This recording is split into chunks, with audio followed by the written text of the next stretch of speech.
certainly the best.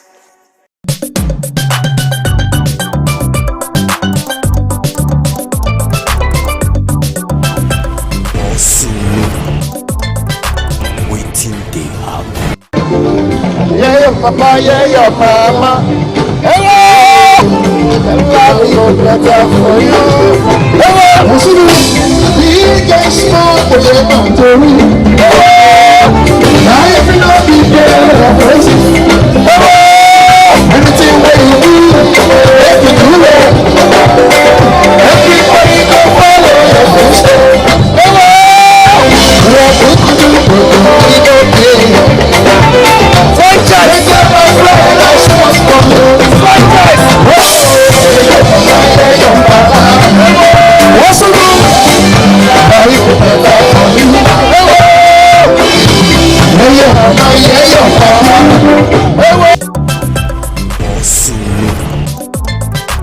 Waiting they happen. You know, say this fasting period now, Muslims, men and women, they are fasting. Bros, what don't know? And they fast. Where my friend? Momo. Love is smart, you know. I come visit some of my Muslim brothers and sisters today. How you doing now? Nice to see you. I want to pray. You want to go pray? Yeah. And before prayer start, I want to ask, what will be this important? Why Muslim they pray, they fast this kind of time? When they fast? As a Muslim, they prescribe or not upon us say we must fast during Ramadan, the month of Ramadan. You know, say Islamic calendar they different from the normal calendar. Now the 9th month of the Islamic calendar be this, and it they prescribed to us by Almighty Allah Subhanahu wa Taala say when it reach this month, we be Ramadan, we supposed to fast. And now ways to also stay close to God, create piety, more see day close to God, and the month of the Quran. So as a Muslim in this month, if month of Ramadan reach you and you be Muslim, you suppose fast. People when they exempted to fast, and people when they be say they sick, people when they be say if na woman you get belle, or woman when they see a period and other, or maybe you dey travel and you know it's not a long distance, if you not fast. But if you know they sick and you not get any other circumstances and you dey fit, you suppose to fast as a Muslim. Because of this fasting, all those your chicken and rice and shawarma when you be they chop in the morning and in the afternoon, you're not going to chop them again. Why? Because when when sun take rise, can't reach when sun go set. I'm not supposed to eat all those things. Now for 29 or 30 days, 9 day for, and I suppose follow them for continuously. Now This kind of fasting times, plus you know they do baba thing. no, you know, if you tell lies, you know, go fit eat food like this. Yeah? You know, they touch. Normally, ideally, you're not supposed to even touch you, man. You know, go fit even touch you, man.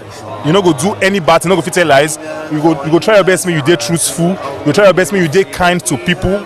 Ideally, you're supposed to be kind to people, but you go increase your level of ibadah. That's your level of. As a Christian now, Nam. and my babe now come be Muslim. Yes. You may say this kind of Ramadan month now. Yes. Any action now if it happen between It not go fit happen. It's not supposed to happen, no. So even Ramadan month, come make and days which said it not go fit happen. It's not supposed to happen. It go leave you. It go leave you. But some Muslims they start them, they know they fit finish now. You Some Muslim brothers and sisters when they watch us now, they start the fasting, but they not fit finish the fasting. No. May Almighty Allah make it easy for them. But you supposed to finish. Maybe in a condition, maybe they're not going to be fine. But you supposed to finish the fasting. It they prescribe upon you. Momo, nice to see you. We'll see for street. For street. We'll see for studio. We'll see for studio. Don't worry. Okay, okay, look, come make I see one of my friends. Hey, whoa! I sit down. I can't greet you today. I can't greet you today. Anytime I come here, you know they always they did this your office. They're always busy. They always busy. What do you call you come here? This month of Ramadan, why Muslims, men and women and youths, why they fast? Some they fast though, why some not they fast? But what will be the importance of this fasting, please? This fasting is very important. It's very important because it's among the 5 pillars of Islam.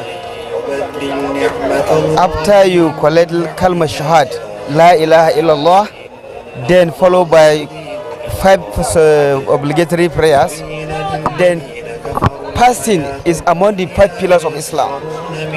If you accept Allah subhanahu wa ta'ala, you accept La ilaha illallah, then you know perform passing, you are negative, you are very sorry, you are not a full Muslim. And because of even our holy Al-Quran say Shahr Ramadan Zal fihi al-Quran wal huda, you understand? So it means this month of Ramadan is fully inside of our holy Quran, so we're not taking the play. Unfortunately, you will see somebody, small boy, 12 years old, they try to practice the passing because he's observed saying father they do passing, the mother they do passing. So it's very important. Any Muslim, when they call himself Muslim, you know do passing. Just tell him sorry. It's not. It's a peg. It's a peg. Peg Muslim, honestly, my brother. Tell him peg before you come to me. If you come to me, I know where I'll put her according to Islam. But if person they fast, which kind of person Muslim not go do? When you do fast, you focus. Even to talk too much, it's not allowed. You remain that it's a issue between you and Almighty Allah. You understand? You focus to read Holy Quran. You always read Holy Quran. You understand? And no cheat, no commit crime, no deceive, no talk lie. It's against the. You not go chop chicken and rice and fried rice. Lie until better soup, better food. Until 7 o'clock or 7:15 in the evening. If you try and test that, you don't enter obese. But this kind of time, Muslim man and woman supposed to do good things. Fully to access. If you are a rich man, you understand. Like me now, I'm not rich, but immediately time reach to break passing, I will buy date, dabino, even though like 1,000 naira to share for my people. It's what I get. But somebody when he get million, you go pitch share for people. You get more blessing. You know some government now, as for Kano for Sokoto, then they even for other states, they cook. Say after fasting, they go chop. No chop. That is blessing, progress. That is past Ramadan period. I greet you. ITV International. Confirm. I trust you. So my people, now the Ramadan month now with this so Ramadan. This is the time when Muslim brothers and sisters that they fast. I agree to mommy, well done. Muslims they fast. However, they ask them, what will be the importance of this fasting for this month of Ramadan? Because see so this kind of time now, Muslims stand they fast in the evening. They can't chop well. But like for a month now, they go they fast. They go they fast. They go they fast. Then they fast for they fast for everywhere. As far as you are a Muslim, this month of Ramadan now fasting.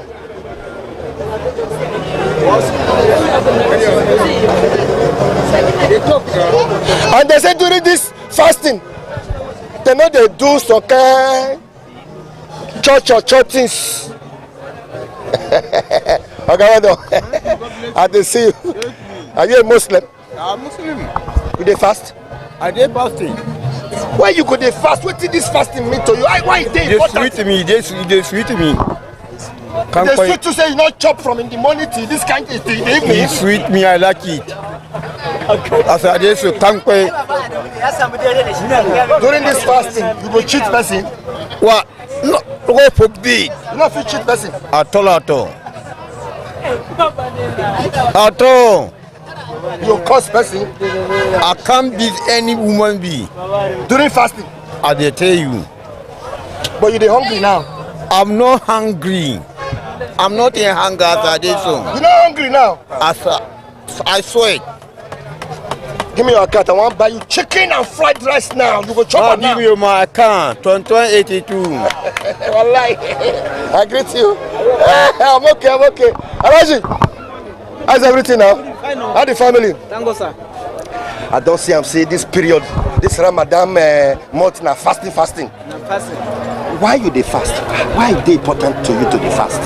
The person na very important. The person na better person. If be Muslim, it carry person 30 days. 6 and 7 and 5 o'clock in the morning, in the night. If we go break in the around 7 7 o'clock I go break at the chop for food. Okay, today now, when you want to chop food in the which kind of time? In the evening? In the evening around 7 o'clock. Around 7? 7. Okay, what of in the morning? Which kind of time you take chop? Morning around 4. 4? 4. Then you don't go drink water, you don't go chop anything till 7? At to 7, I not chop anything. Hungry not go finish you? It not go finish me. Now God go help me. During this fasting, you go to tell God many things. Yes. You go tell him, say, make Allah help you. Allah help me. Make Allah open the way. Yes. Thank you. All right. God, thank you. Inshallah, I go answer the prayer. Thank you. Month of Ramadan, fasting. No, this one not be Muslim. Muslim, you are not a Muslim because this kind of time, you know, say you want chop suya, chop all these things. I tell you, say they chop. No be chop the chop. Now me they sell. Now you the seller. Now me the seller. Now they help my wife now. No. They help your wife. Yes. Hey, this thing don't enter my.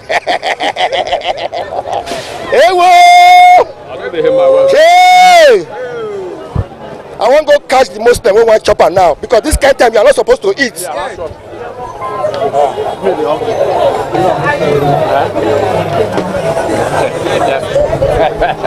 you want chop? Okay, come on for road first. Our business now. We thank God, sir. But why you dey fast? You will be Muslim. Why it is important? How it affect you this fasting?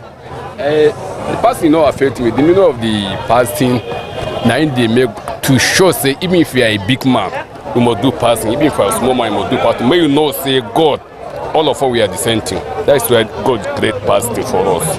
Now you not go chop from in the morning till night? No, till 7 o'clock. Till 7 o'clock? Yes, 10 minutes to 7 we they break our fasting for here. Some other place, any other place, they have some where they break fasting. Like for now, the people break 6:30. There's some place they break 6 o'clock, depending on the weather. Yes, that is the thing. Thank you. Thank you. Thank you. And your community is Sanu. Hey. Wait first.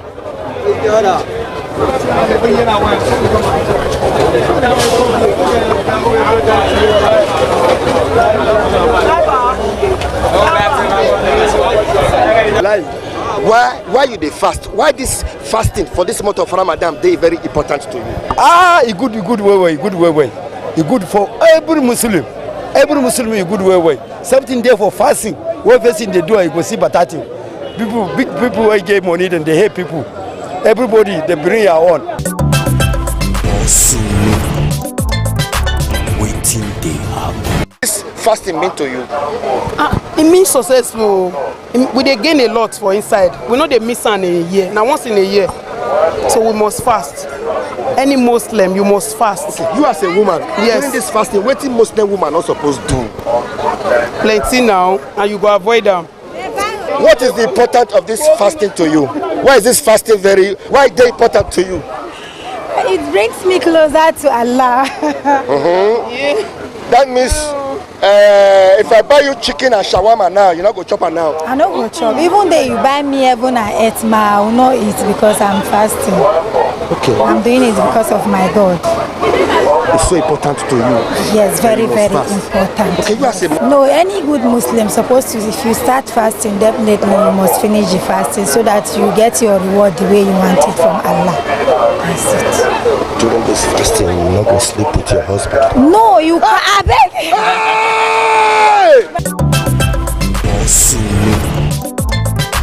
Waiting they happen. It's business, but things don't they come down now. They come down. Things don't they come down now. Well. Buy line Gary. I buy 2,500. Everything don't they From come down. 7,000 to 2,500. Yes, so everything don't they come down. Yes. What we just want now security for road, traveling matter. You not see all this matter of going to maybe Abuja, Ishan side now. In the Demabo. That one I go just work, make them work on that one. Come and flush them. Area one no. God bless you. See me federal government flush all the kidnappers and bandits. Flush them away. Things don't come down no. Muslim they fast, Catholics say they fast. But what will be the importance of this fasting? I'll first start with the Muslim. Why did they fast? The importance of fasting. Catholics save the fast.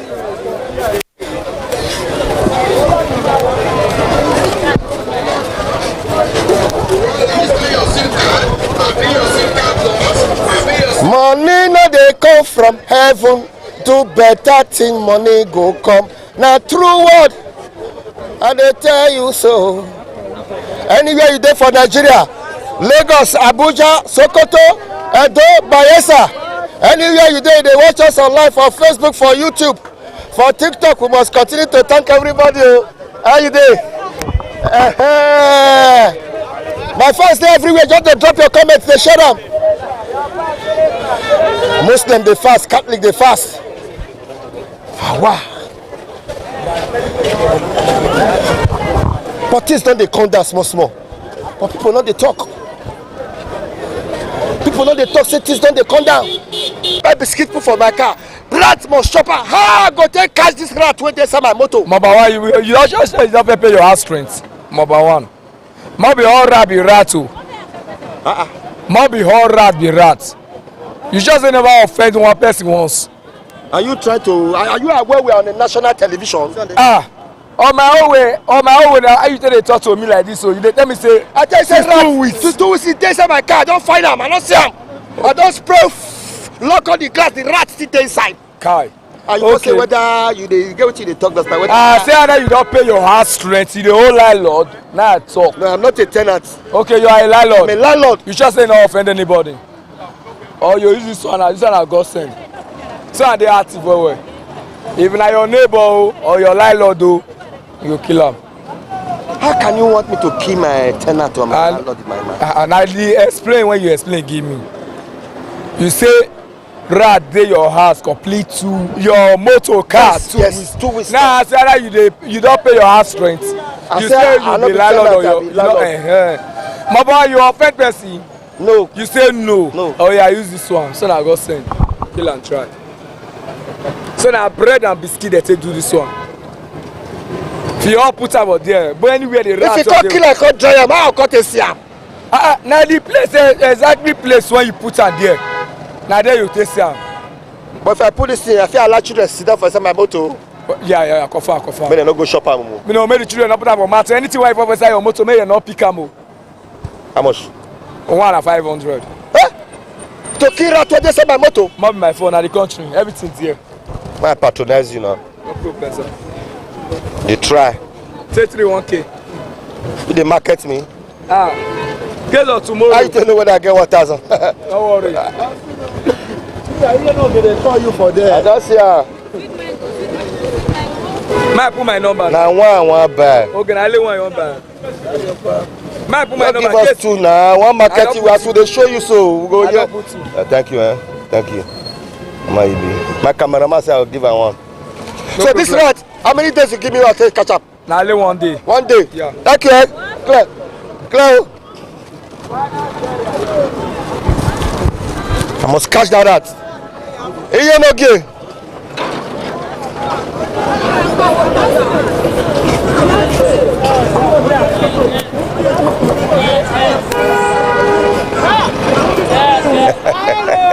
I see you.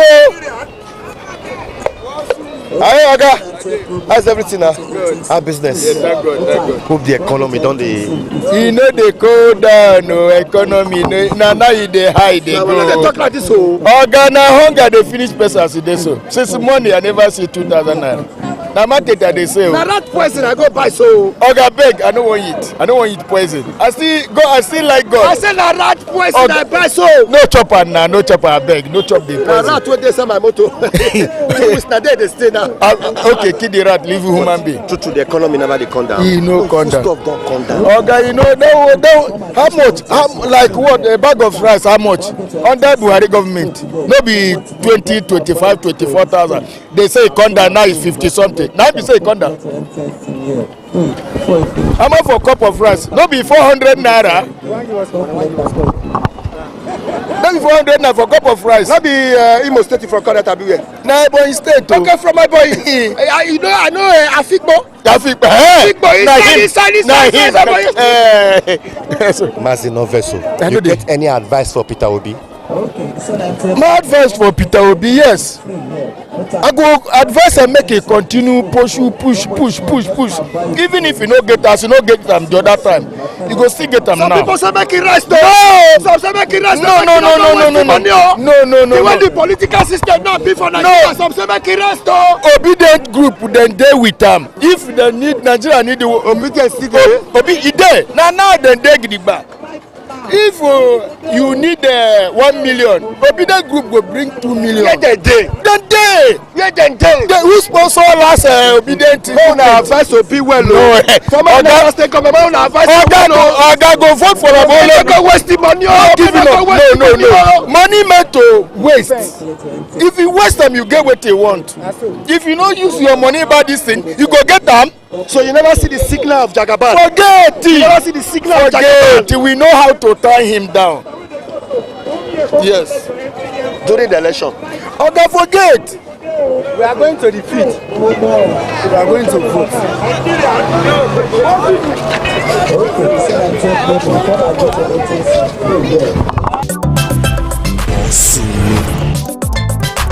Waiting they happen. Big and small for the mountain. Now if you know be there, anything that you do, if you do it, everybody go follow your footsteps.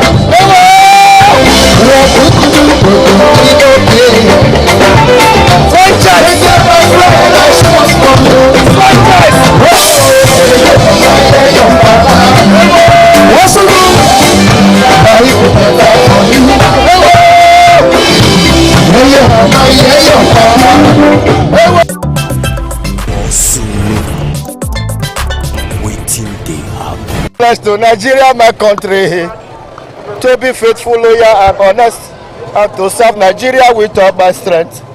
Not so you supposed to be. Afure. Okay, yes, you see for chiefs. Clear. You never spray this boss. You never spray this boss. You never spray. Inside ring road. Cannot they let us escape? Inside ring road. Cannot they let us escape? You never go Central Park. Central Park. How many boys go fit enter Central Park? All of us go fit enter. All of us fit enter Central Park. You know yesterday you use this kind of bus for kidnapping yesterday. This guy boss for kidnapping. Now they rain now. They do one chance. Spray the bus. We'll spray the bus. Spray the bus. Wow. As you dey watch me, drop your comment, shut up. Passengers.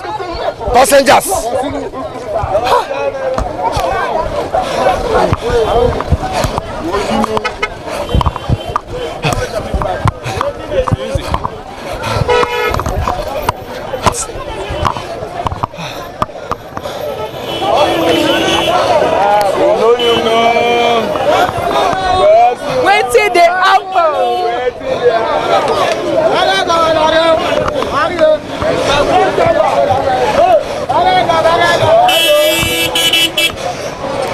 Inside ring road, hey Oga. I sit there now, how you dey? Understand you. Come. So why just close the program? You play for me. Play for me. I'm happy. I pay you. I'm happy. People who they watch us online now, who they watch us for UK, for America, for all over the world, they watch us for YouTube, for Facebook. May you play and they will come and make a call look for you. Now latest one. What's you know? We dey Nigeria. Come dey suffer o. Come dey hungry. This man dey chop o. Where we dey go? For Naija. Nigeria jaga. Ina go jaga. Nigeria go jaga again o. Ina go jaga. Poverty comot o. For Naija. Poverty comot o. Wasunu le Naija o. Ole jita wado. Ole jita.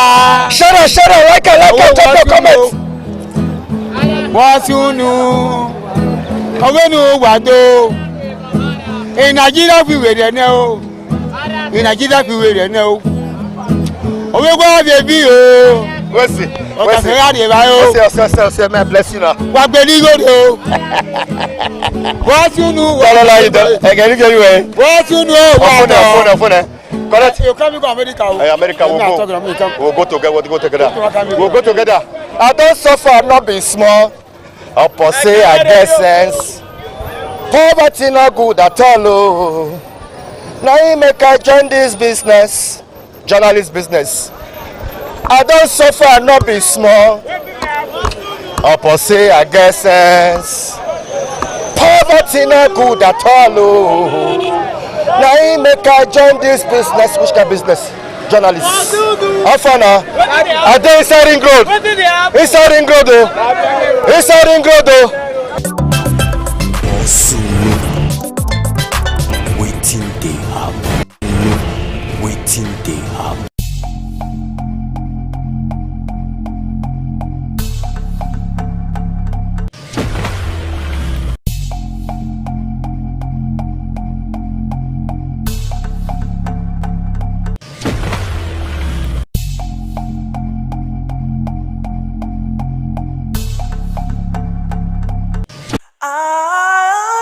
ITV, certainly the best.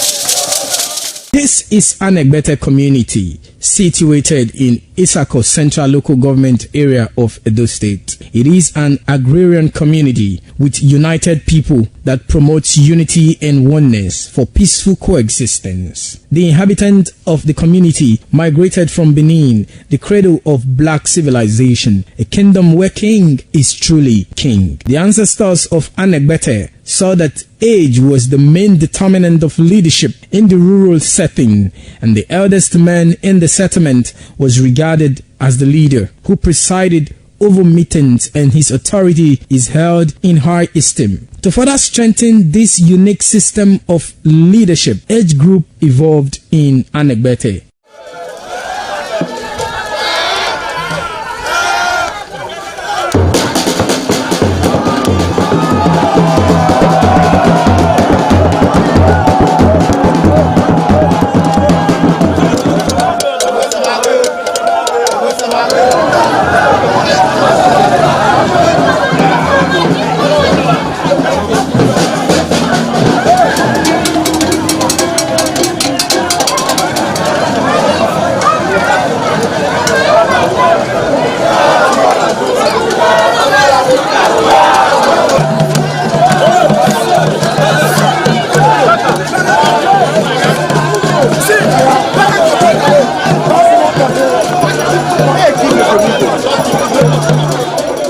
In Anegbete, age group is categorized into two, that is the common and the noble. Anegbete is rich in cultural heritage, as the community at noon saw the commitment of the festival with the first set rolled out in beauty colors to showcase their might and strength, indicating their feet and ready for the responsibilities behold on them. The streets in the community with a feed up of young men and women adorned with the festival. Later, the royal family takes the stage as their children fight out royally and work in the community to showcase their might and fitness.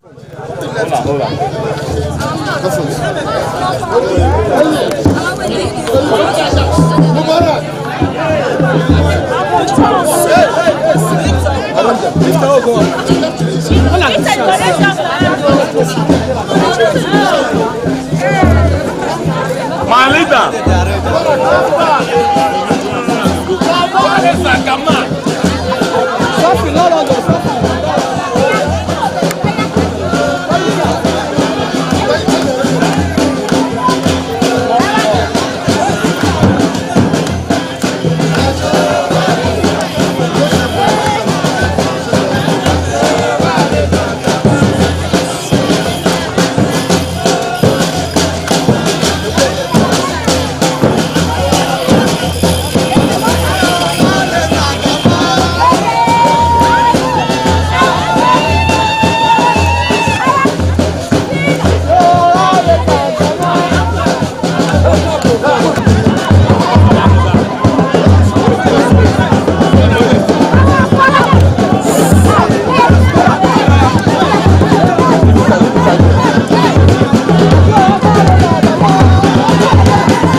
certainly the best.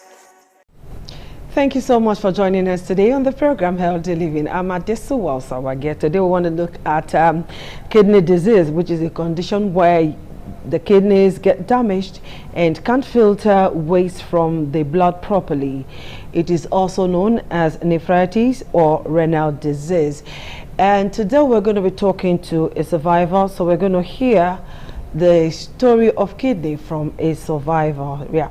On 15th of March was World Kidney Day. We couldn't come on air because we had other things we came up to do on the program. But today we just want to talk about kidney, looking at it from the angle of a survivor, because some persons don't survive it. Yeah, some persons don't, but at least hearing from a survivor will kind of give hope to those who are suffering that disease right now. So my guest today is going to be Esohe Usagedie Goodwin. She is the CEO Eso Kidney Alive Foundation, and she's joining us from the UK, and she's going to be telling us so much about this disease. We'll take a very short break, and when we come back, we'll bring our guest to you. Stay tuned.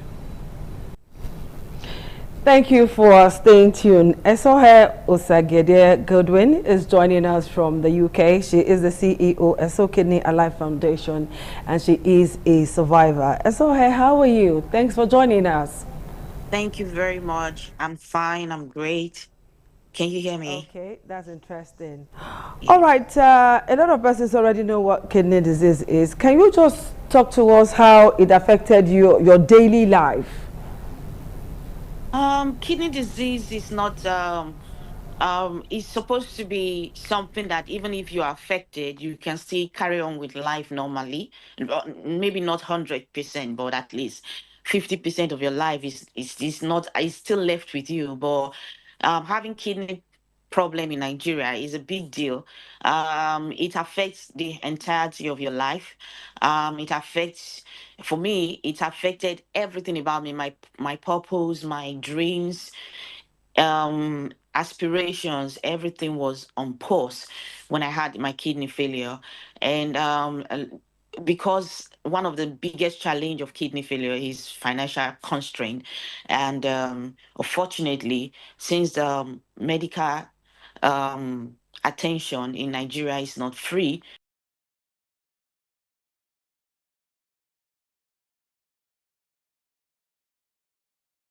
so it became a big challenge for me, myself,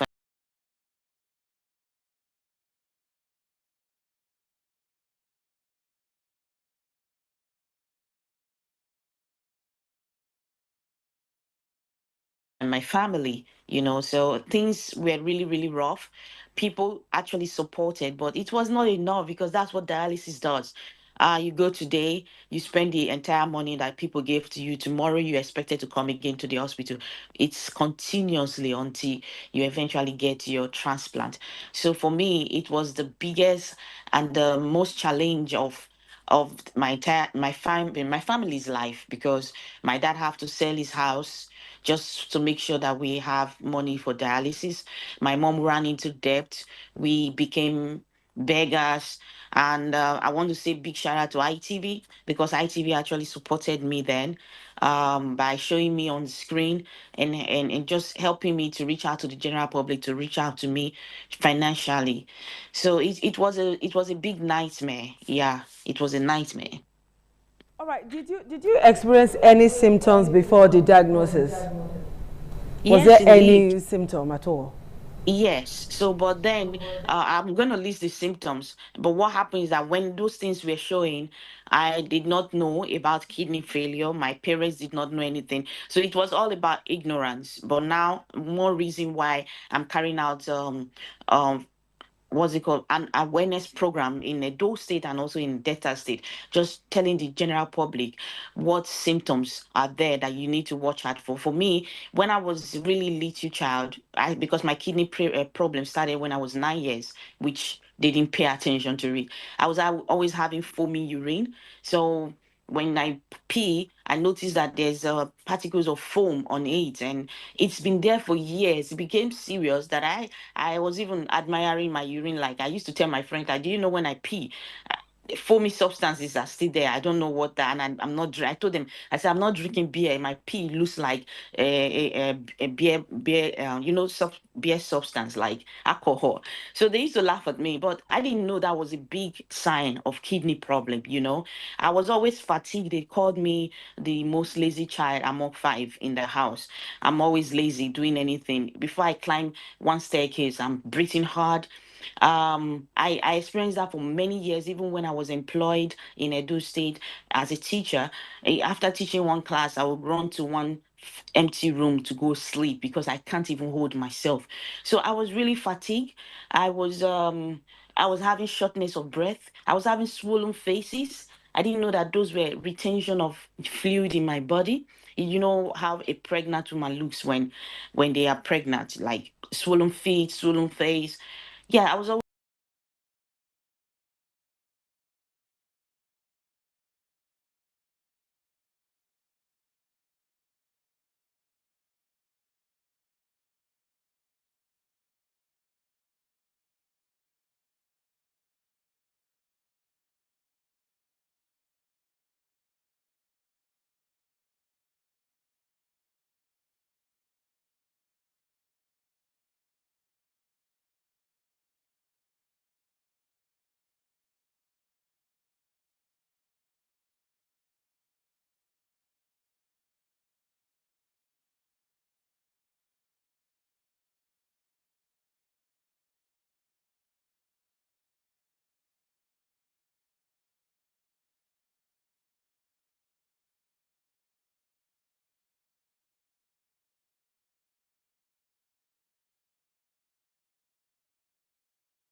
having that.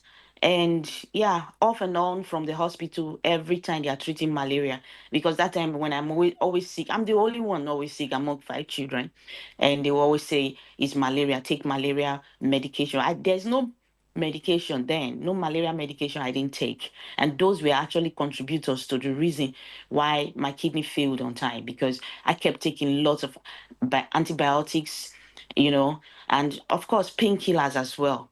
Then the one major one was um what's it called? Toilet. They call it toilet infection, but it is urinary tract infection. I was always having urinary tract infection, and this is one thing I'm always telling young ladies that come across my life, and I tell them check out for urinary tract infection because I thought it's because me I'm using public toilet. That's why, but unfortunately, it comes from the infected kidney to my bladder. So I didn't know the problem was from within. I was always treating it. I took lots of painkillers, antibiotics, and over time, after 15 years, when I was 9, was when my kidney eventually packed up. Yeah. So these were the signs I actually noticed before I had my kidney failure. As a survivor, what signs would you advise people not to ignore, apart from the urine, apart from the foreign urine? Yeah, I just mentioned urinary tract infection for ladies. It happens to men as well, but because of the way our genital um, system are as ladies, we are prone to urinary tract infection more. So they should watch out for urinary tract infection. They should watch out too for the kind of things they put into their body because the kidney is the engine room of the body. It's just like your engine in your car. And the only way your kidney will work effectively is when you drink a lot of water and you eat the right food. So people should watch out for.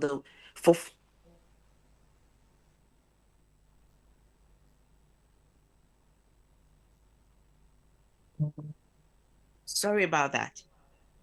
Okay, go ahead, please.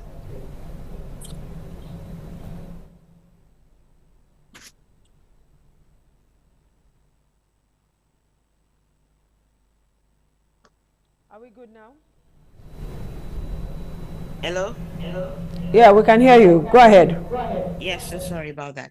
Yeah, so people should watch out for the type of food and things they take into their body, because if you listen, I just said I was taking a lot of malaria medications, which is self-medication, which is one of the practices we have a lot in Nigeria. People just fall sick and go to the pharmacy, give me this. Everybody is a pharmacist, you know. So they should watch out for the things they put into their body, both medication, both food, expired food and drinks. All of these things do not just knock the kidney one day.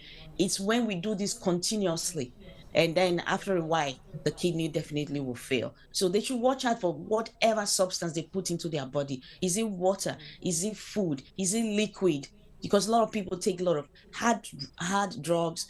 They smoke. I preach about this all the time. Smoking is one leading cause as well. Again, smoke, alcohol, foods that are not actually processed properly. A lot of food these days are artificially processed. Watch out for those things. And then, of course, drink a lot of water, because what is helping people these days is, despite the fact that we take some poisons and some chemicals into our body, but when we take a lot of water, it helps the kidney to work effectively, to flush them out. So that's why you hear everybody say drink water, because sometimes you can't control some of the food that we eat, especially those of us in abroad. Most of their food are not organic. So what we use to support ourselves is the water intake. At least we get good clean water here.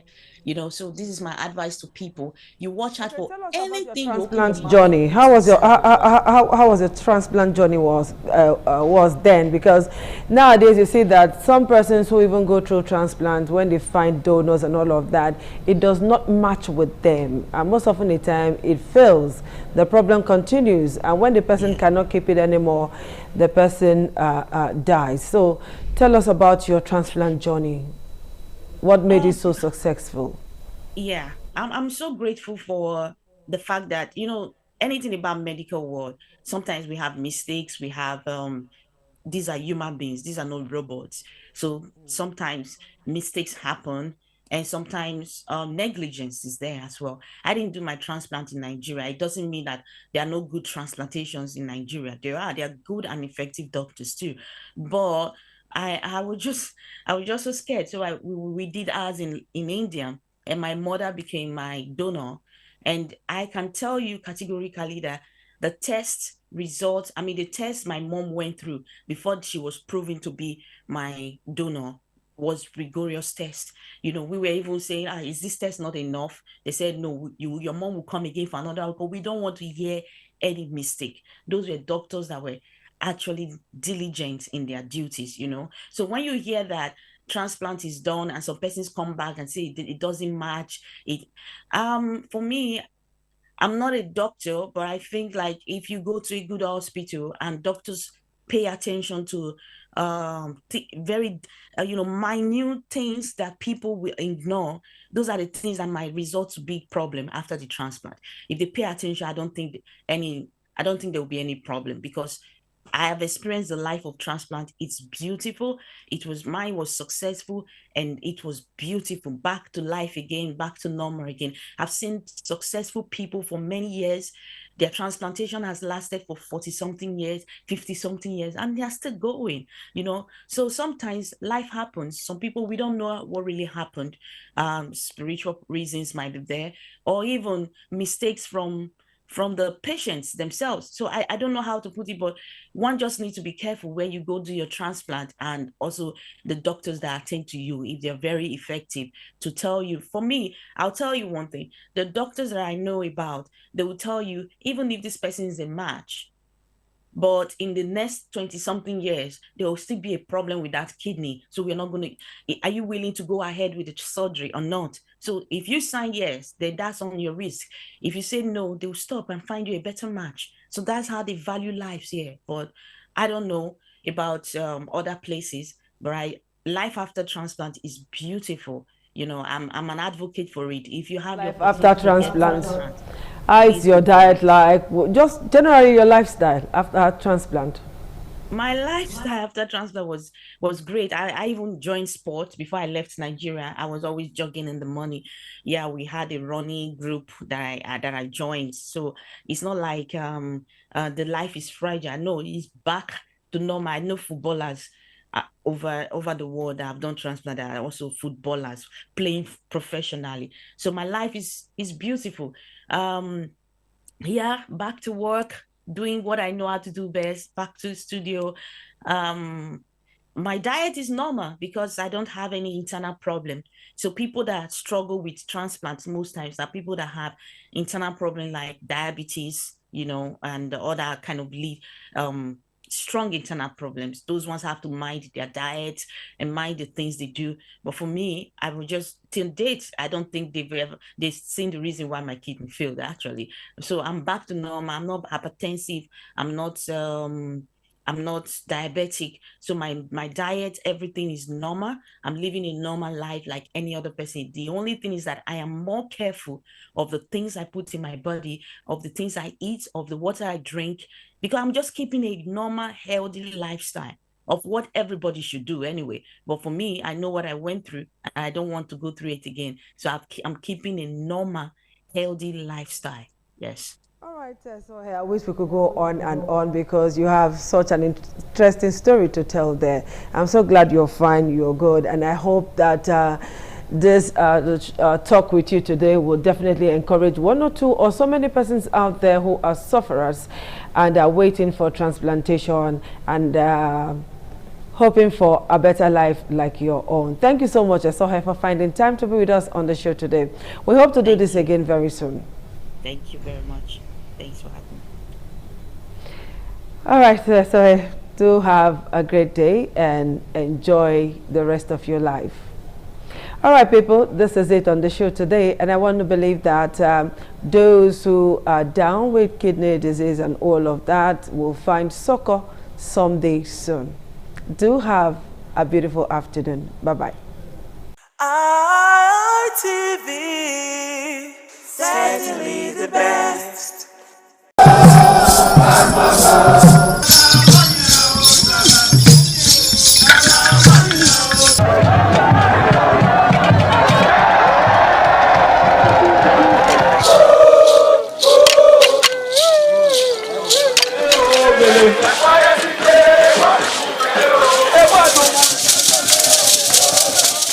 Omonoba Nedu Ukwakolopolo, Ewai II, Oba of Benin, stepped out majestically with loud crowd to perform the Sultan rites of his late mother, Queen Mother Ioba Omoni Ipoyeme, Ioba Ewai II, who departed this world 49 years ago.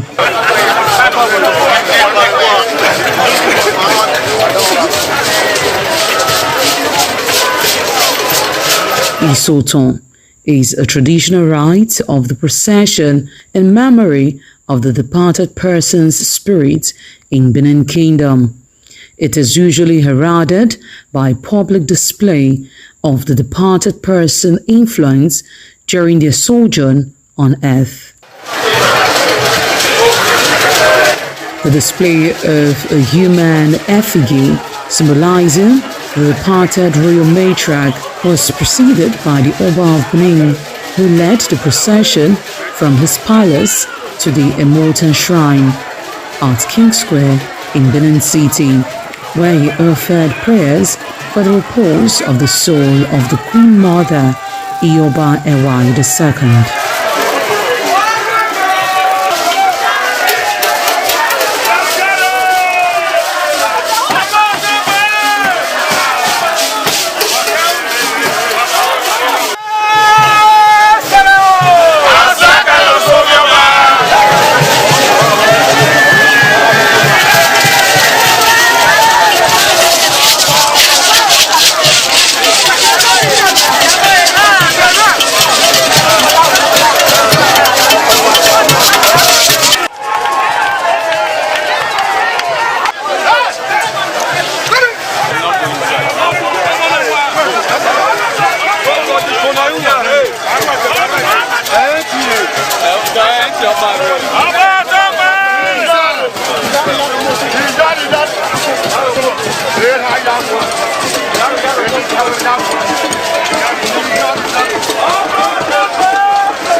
Thereafter, a priest assigned to the Immortal Shrine offered Oba Ewai II items for Isoton on behalf of his family.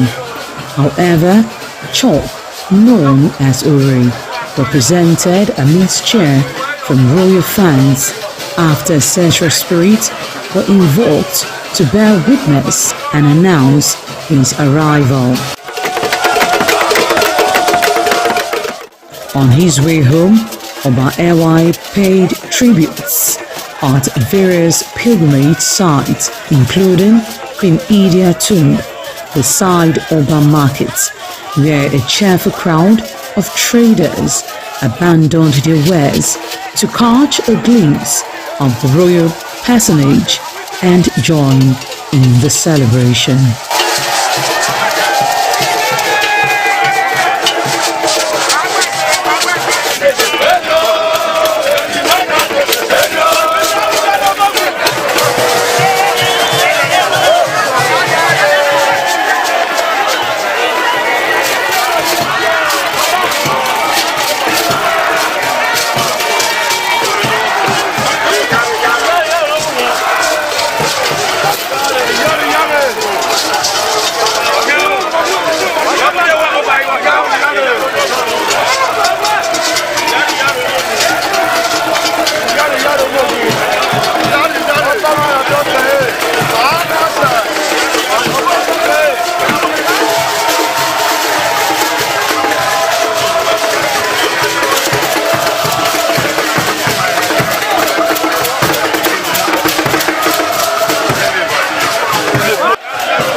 ITV, certainly the best.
Thank you.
ITV, certainly the best.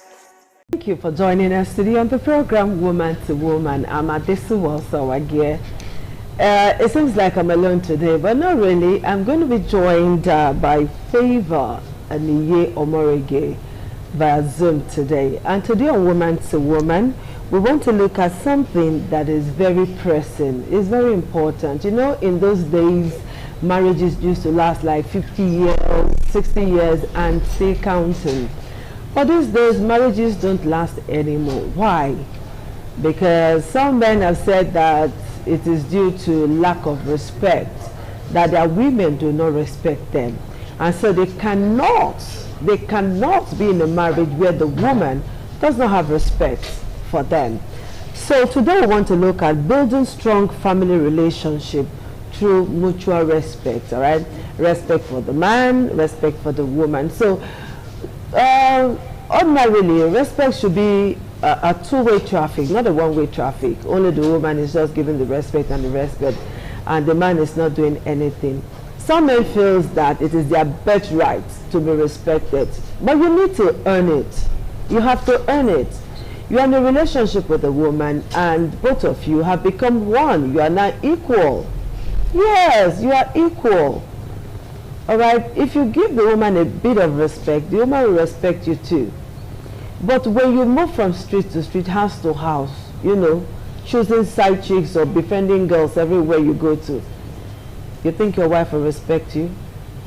No way now. You cannot get such respect. So you have to earn it. You have to behave like the man that you're supposed to be to earn it. So Favor is going to be joining me for us to discuss some salient topics or some points that would make relationships stronger so that marriages will last long. Because when there is a divorce, it is the children that usually suffers, particularly when the children are young. They suffer a lot. Some stepmothers are from another world. They are from another world, because when you see some stepmothers act, honestly, you don't need to look for Lucifer when you see some stepmothers behave. I tell you. So if you don't want your children to suffer in the hands of such stepmothers, you need to, as a matter of urgency, do something to make your marriage work. All right? So we'll take a short break now. When we come back, Favor Eniye Omorige will be joining us to talk about this issue of building strong relationship in marriage. We'll take a break now.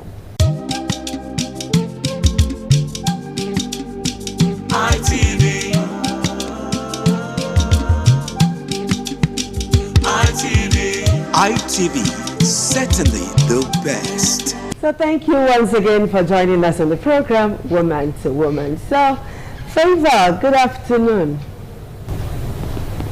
Oh, my sister, how's everything today? Okay, thank you for joining us today on the program, Woman to Woman. So we want to look at some of the things that will help us build strong family relationship through mutual respect, because some men, actually I got calls, not from one, not from two, not from three, from several men on Woman to Woman radio version to say that they love their wives, but they cannot keep up with staying with their wives. They want a divorce. How can they go about it and all of that? Because the kind of respect that they want, they are not getting it from their wives. And so no man wants to stay with a woman who also nags from morning till night, right? So let me start by asking you this question. What does respect mean to you in a family context? What does respect mean in a family setting? Respect in a family setting means honoring one another. Respect ideally is supposed to be a mutual activity that occurs between couples or between members of a particular family. It's giving people opportunity to have their boundaries, respecting the boundaries of your spouses while honoring whom they are. Irrespective of how familiar you are with your spouse, it's expected that respect goes beyond our regular greetings. It's what we do, how we act, how we relate. Everything that we do in words, in thoughts, in action. That's what respect usually entails in a family. It goes beyond just serving food, just greeting in the morning, greeting in the noon, and all of that. Respect in a marriage or family setting is an activity that members of a family couple this time around engage in. It has to do with honoring the personality, the person that you are with as a woman, honoring the person that you are with, honoring him, you know, as your Prince Charming, let me use that word. All right? So it's not talking down on your spouses and joining this feminism stuff. That's not what respect is. Loving your spouse the way he is. Accepting him, accepting his weaknesses and his strength. That is respect. So now, why do you think women disrespect men? Or why do you think wives disrespect their husbands? A lot of things can make wives to disrespect their spouses. Even, you know, though some of these things are not supposed to be, but in our present day, we discover that women, it can be due to our society, what the societal values, the way they are now looking at men.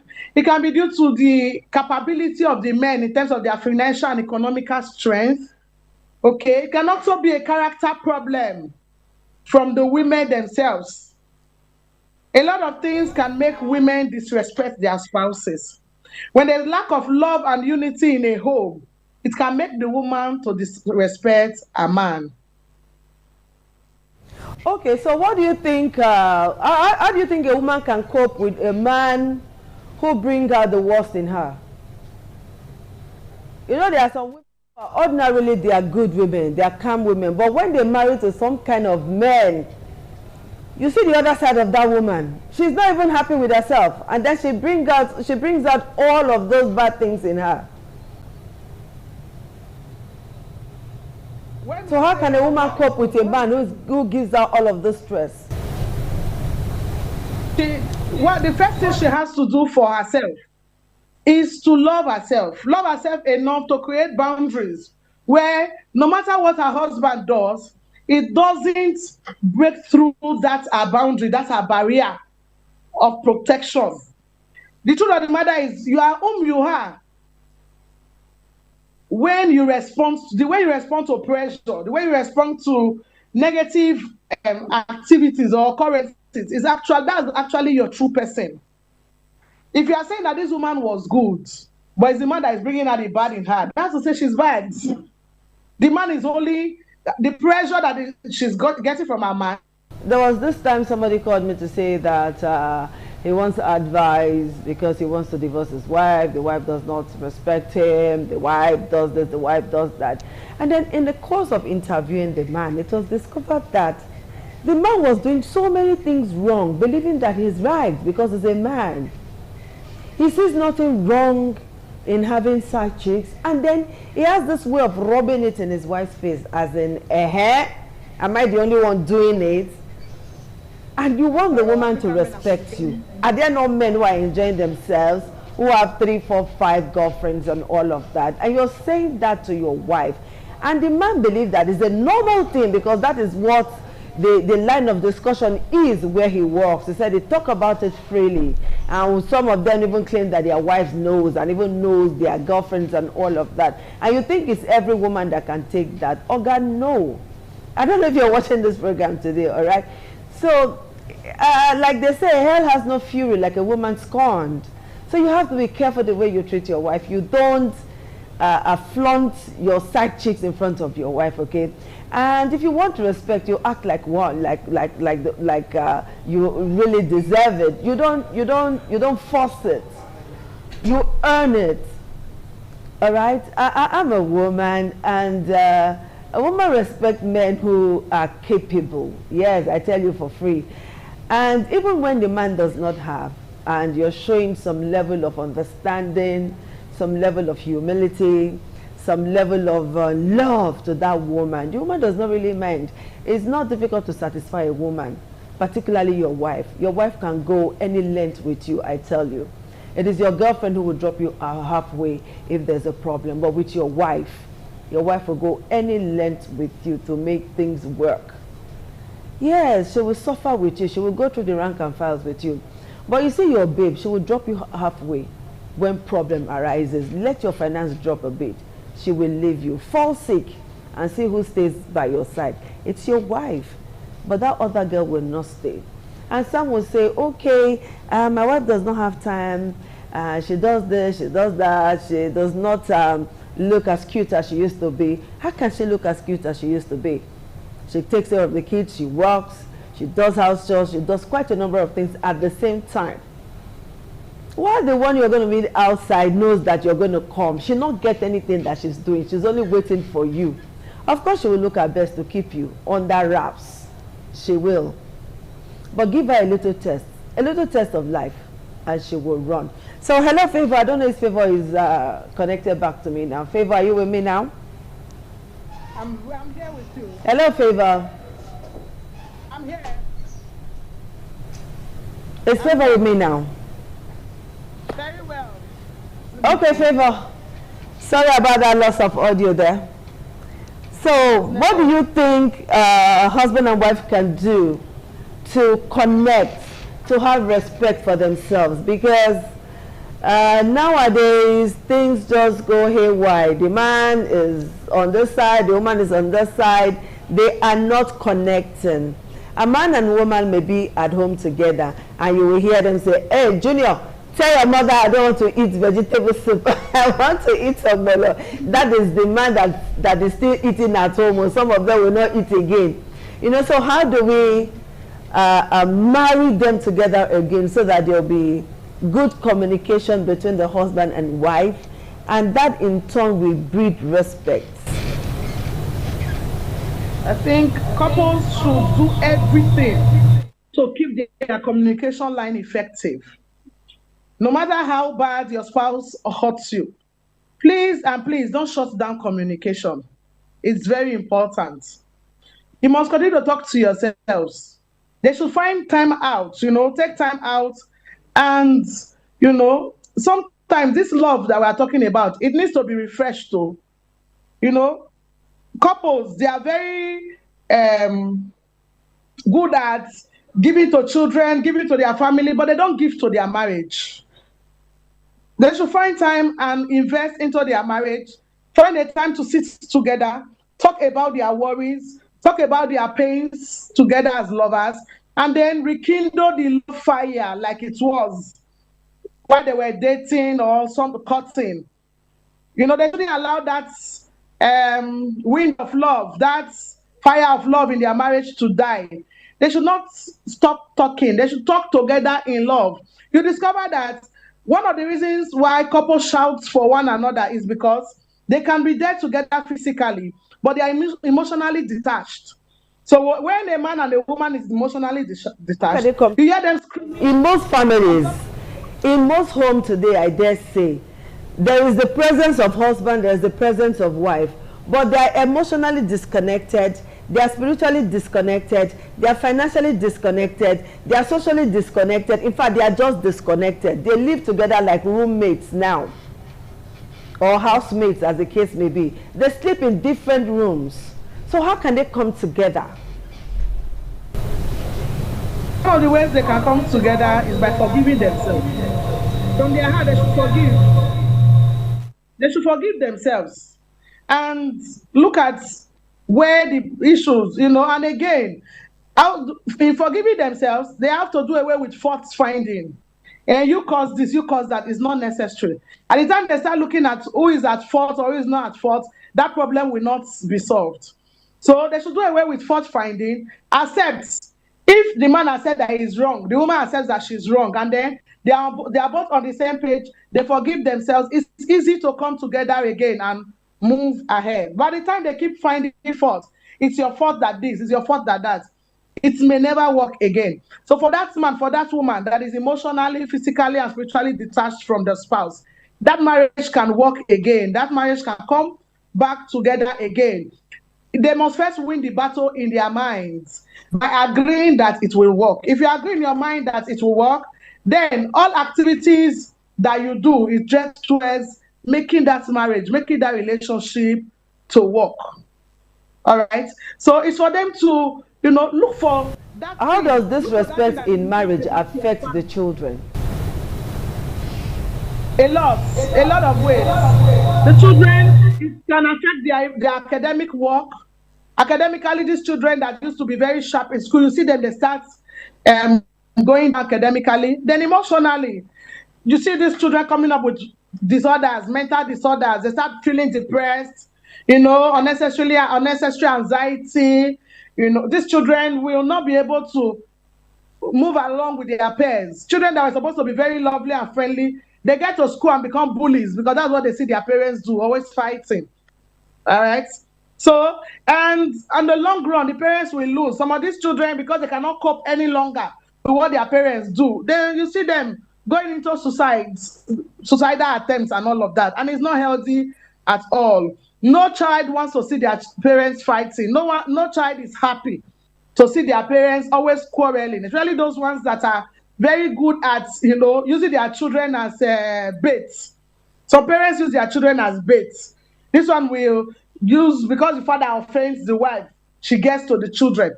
Because the man offends, the woman offends the man, it gets back to the children. No. We are not helping these children. We are not helping them. Please and please, parents, let's consider our children when we are making certain negative decisions so that we will learn to do things right. It will help our families to grow better and become even more united. And God will bless us too for doing the right thing. Okay, Favor, you know that there are some men who would rather do for an outsider than their wives. I don't know why it's like that. There are men who would never ever spend money on their wives. They won't give, they will not spend, they won't buy, they won't do anything for their wives. And that woman is supposed to be your wife. I don't understand. What did the woman do now? It's just painful, honestly, very painful. We have a lot of them. Benin, we call them Adazoe. They are kingmakers outside, but in their own homes, not at all. Role of praising your wife, validating your wife. You know that there are some men, no matter what their wives wear, no matter what their wives do, there is never a word like thank you.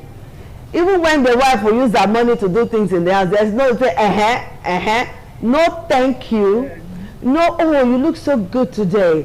No hug, oh, baby, you look fine. You know that kind of thing. Oh, this dress is nice. Oh, no, I don't like this dress. Validation from your husband. What is the role of validation or being praised or being honored or being adored? What does it do to a woman? Because you're in the medical field. What does it do to the psychology of a woman? I just want to know. When you do that to a woman, you are making a world, you are building an empire.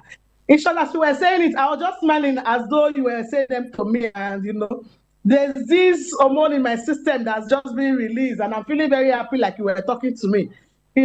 When you validate your wife, when you tell her sweet, beautiful words, she can go at any length to make your life comfortable for you. So I don't beg our men, if you want your home to be peaceful, if you want to have children, lovely children, if you want things to go well in your home, just continue appreciating your wife. Look for an area of strength and continue to praise her, magnify her strength over her weaknesses. You will have to do less things in the house. You have to even, she does not mind, before your salary comes, she has finished spending her salary, she will even look for to join and assist you to the greatest thing she wants to do. It makes the woman happy, it makes her healthier, it makes her strong for you and your family as a man. So please and please, let's validate our women. Your hair is fine. Oh, you look beautiful today. And this your earring. It's very fine, and all of that. Little words of affirmation has a way of getting to the woman's heart.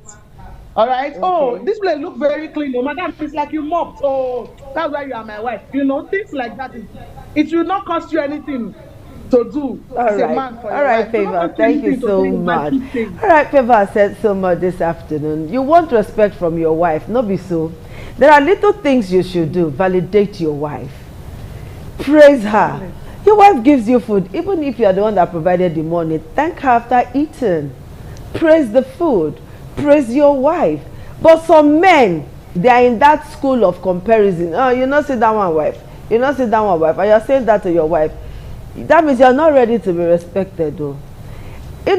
Something as small and as simple as just an apple or a piece of cake or something. You're coming back from work or wherever it is and you bring one for your wife and say, babe, I just brought this for you. Do you know, to your wife is a very big thing You don't. It's not until you buy a car or you buy your house before you're doing something. Just little things that you think are not important. Those are the things that are more important to the woman. And all of the respect that you want, you will get, okay? And then the children will be happy. And you also will be very happy and want to go home.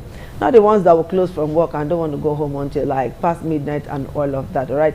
Do that little thing for your wife and all of that respect you will get. And woman, you too, try, all right?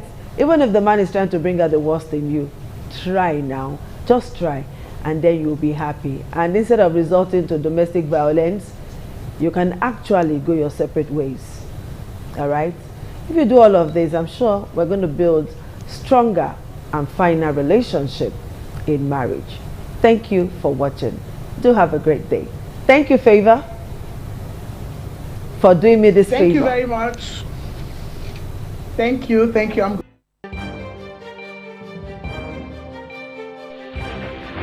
This is ITV. Certainly the best.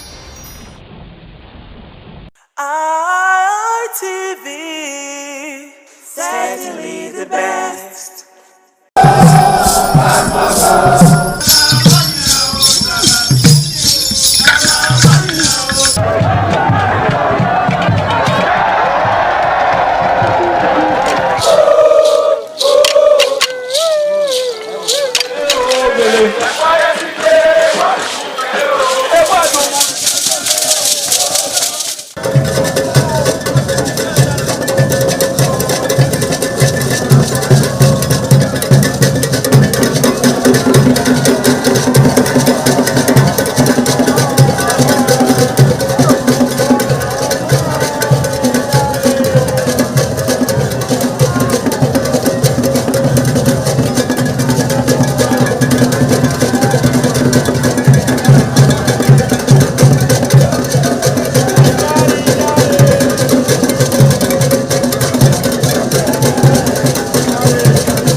sóde aṣáájú ẹ̀ abẹ́rẹ́ sọ́kàn ẹ̀.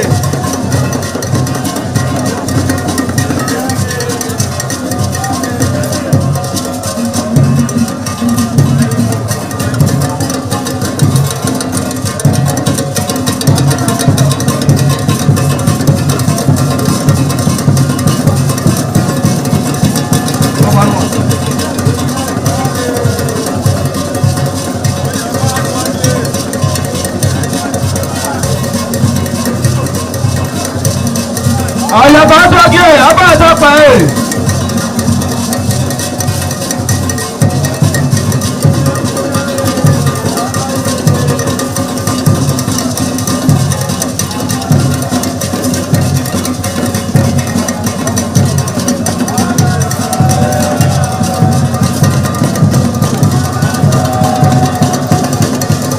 Àlàyé àtọ́jú abẹ́rẹ́ sọ́kàn ẹ̀.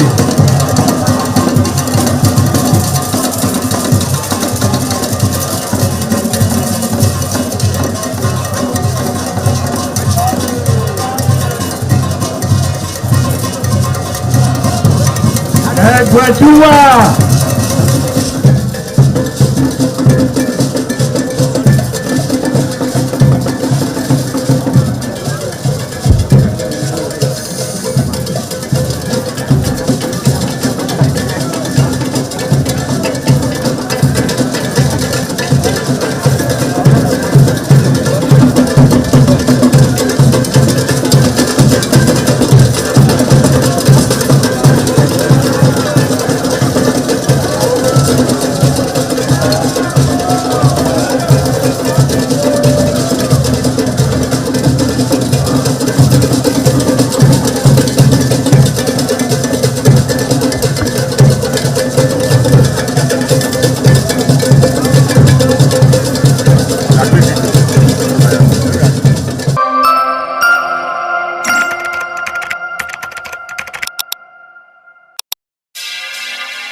ITV, certainly the best.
Good afternoon. Welcome to 60 Minutes Nigeria. My name is Egosa Osamudiame Agbonlao. I must tell you today's program promises to be another exciting time because I have with me in the studio very distinguished personalities who will dissect the topic. We are looking at Edo State, but our focus is on infrastructural development and the living conditions of the people. Well, joining me to dissect the topic today. We have Dr. Maxwell Osagie. Nice to have you with us today. Thank you, Ewosa. Thank you. We also have with us in the studio a leader of congregations, a very distinguished clergyman, analyst, and of course an entrepreneur, Bishop Lucky Omonabiese. Nice to have you. God bless you, Ewosa. God bless you, viewers. Okay, you're welcome. So, you will agree with me that the governor of Edo State has lived up to his electionary campaign promises. I'll just bring one. I'm not saying all. He said that he will turn Edo State to a construction hub. Now, do you agree that he has done that? We've seen massive road rehabilitation in certain parts of the state. We just single out the Ramat Park flyover, which of course is the very first to be constructed by any administration. So we give kudos to Governor Monday Okpebholo for embarking on that project. He has assured us that the project will be ready soon. We've seen another flyover going on at Saple Road by Adesowa Road Junction. We give kudos again to Governor Monday Okpebholo for being the first governor to have embarked on these flyover projects in Edo State. But the question is, what about other parts of Edo State? I won't do the talking. What about the living condition? We watched a recent report where residents of the GRA Etete complained of adjoining roads that they are passing through Herculean times. Well, we'll just start with Dr. Maxwell Osagie, who is a lecturer and, of course, a very renowned analyst as well. Dr. Maxwell Osagie, now, looking at this topic, what's your opening remarks? Okay, good afternoon, viewers.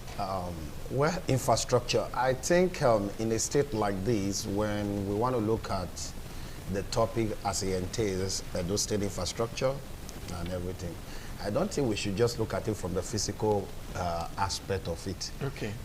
There are different aspects of infrastructure. Okay. Recently, politicians brought a concept called stomach infrastructure. So we must be able to put all these aspects on the table because whether we like it or not, is the #1 citizen, the governor, Monday Okpebholo, is the #1 citizen of the state. As a father, before you leave the house, you must ensure that your children are well taken care of. Not that when you are outside, you are hearing that they are fighting over a pot of stew or a pot of rice because it's not enough. So, but be that as it may, the reason why we are here is to actually look in details for the past 1 year, because whether we like it or not, by October this year, we'll be clocking 2 years in his regime, and before you know it, it's 4 years. But be that as it may, we will not say that he has not started well. Okay. You know, I'm not a politician. Yes. I'm a seasoned academia, so when I dissect things, I dissect things from a proper perspective. Okay. And vis-a-vis putting all the indices together, as well as the matrix into proper scrutiny. So we wouldn't say he didn't start well, he started well.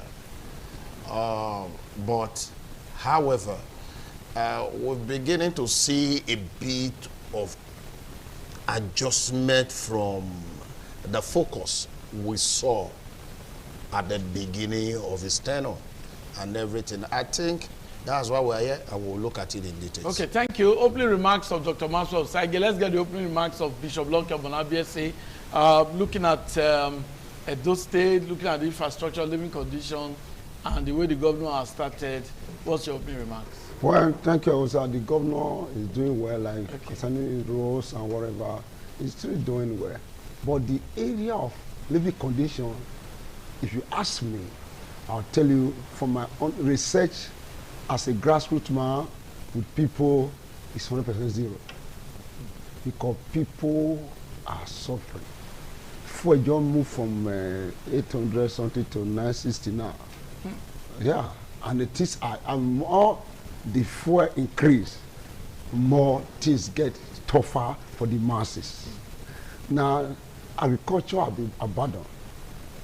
Now, the only thing is focusing now is the infrastructure, flyover, roads in the village, in Nisha, in Central, I don't know. Yes, it's doing those things. But the people that want to use that road, if they are not fed, if they are hungry, they can't use that road. A hungry man does not climb flyover. It's not possible. A hungry man will not be able to use a road long time because he says he's hungry. It take a man that is well fed to apply that road. Then the governor should plead, I'm appealing to him, direct some attention to agriculture sector so that there will be food in surplus, because scarcity of food, there must be inflation. If few people are bringing food to, we have in this hall and we have 40,000 persons here, and only 5,000 persons are supplying food, there's no way that food can go round. The people will also be suffering. In the area of infrastructure, flyover, road rehabilitation, all the road is doing, he's doing well. When it comes to agriculture, living condition of Edolite, an average Edolite cannot boast for 3 square meals a day. There are people in some area, they cannot take off, they can't go 1 square meal a day. Why some are even begging to eat? Why some, yesterday I saw in my area, we took kids, a husband, a father, looking for how to get 2 cups of gari. I was just coming from somewhere and I saw him. When I look at him, I said, I need to say, my child have not eaten this morning. It's the little one I gave to him. Now, what caused that area? Because the guy is a farmer. Then those people, this herdsmen issue, they have taken over the area where he do carry his farming business. Now it's back to the town. Stranded. The only thing know how to do, I became for him. Now, those children now, they are suffering because of the father. Their father cannot provide for them again. Then the state governor, with due respect to our senator, he should please our governor tackle that area so that the people, I told you that I say, tell come that the people of this country, of this state and this country will be tired to a point that they will now start launching attack on the legislator, House of Assembly member, House of Representatives, senator. You start seeing people ganging up in the area, beating up a honorable member of Nigeria, House of Rep or House of Senate. God bless you. Okay, I know what Bishop Lucky Okpebholo is talking about is that the governor of Edo State must revamp the agricultural sector so that more persons can be engaged in the agricultural sector. And to do that, he's saying this herdsmen farmers clash must be resolved. The forest, the farmland in the villages, in the various communities must be made safe for farmers to access their farms without being molested, without being assaulted, without being attacked. So that we will have more persons farming, then there will be more food in markets in the urban areas. That's what Bishop Lucky Omonabese is talking about. And he's not saying that people willingly attack their representatives. No, but he's saying that we should avoid it. Because if the people are now hungry, then the politicians or their representatives are not safe in the midst of hungry people. I think that's what he's saying. Well, Dr. Maxwell, now we've seen that the governor of Edo State, distinguished Senator Monday Okpebholo, seemed to be happy with just the flyover that he has done at Ramat Park. He seems to be emphasizing that. We know that other roads are being done, but some persons are saying that the roads in their communities, for instance, let's just take Oluku community. In Oluku community here, it is very easy for you to access Oluku community. They don't have roads. They don't have good roads. Most of their roads are in very bad shape. Some are having some are being threatened by gullies. Then it is the landlords that normally, donate money to sandfill their roads. It's obvious in the local community. The other communities, there's Iyowa, there's Naifo, there's Obaretin, there's Iyanomo. There are so many communities. This is Edo South. I've not even talked about Eastern Central or Edo North. We know that at Udomi, the hometown of the governor, is a construction hub. So many constructions are going on there. But some places are saying it shouldn't be just Ramat Park.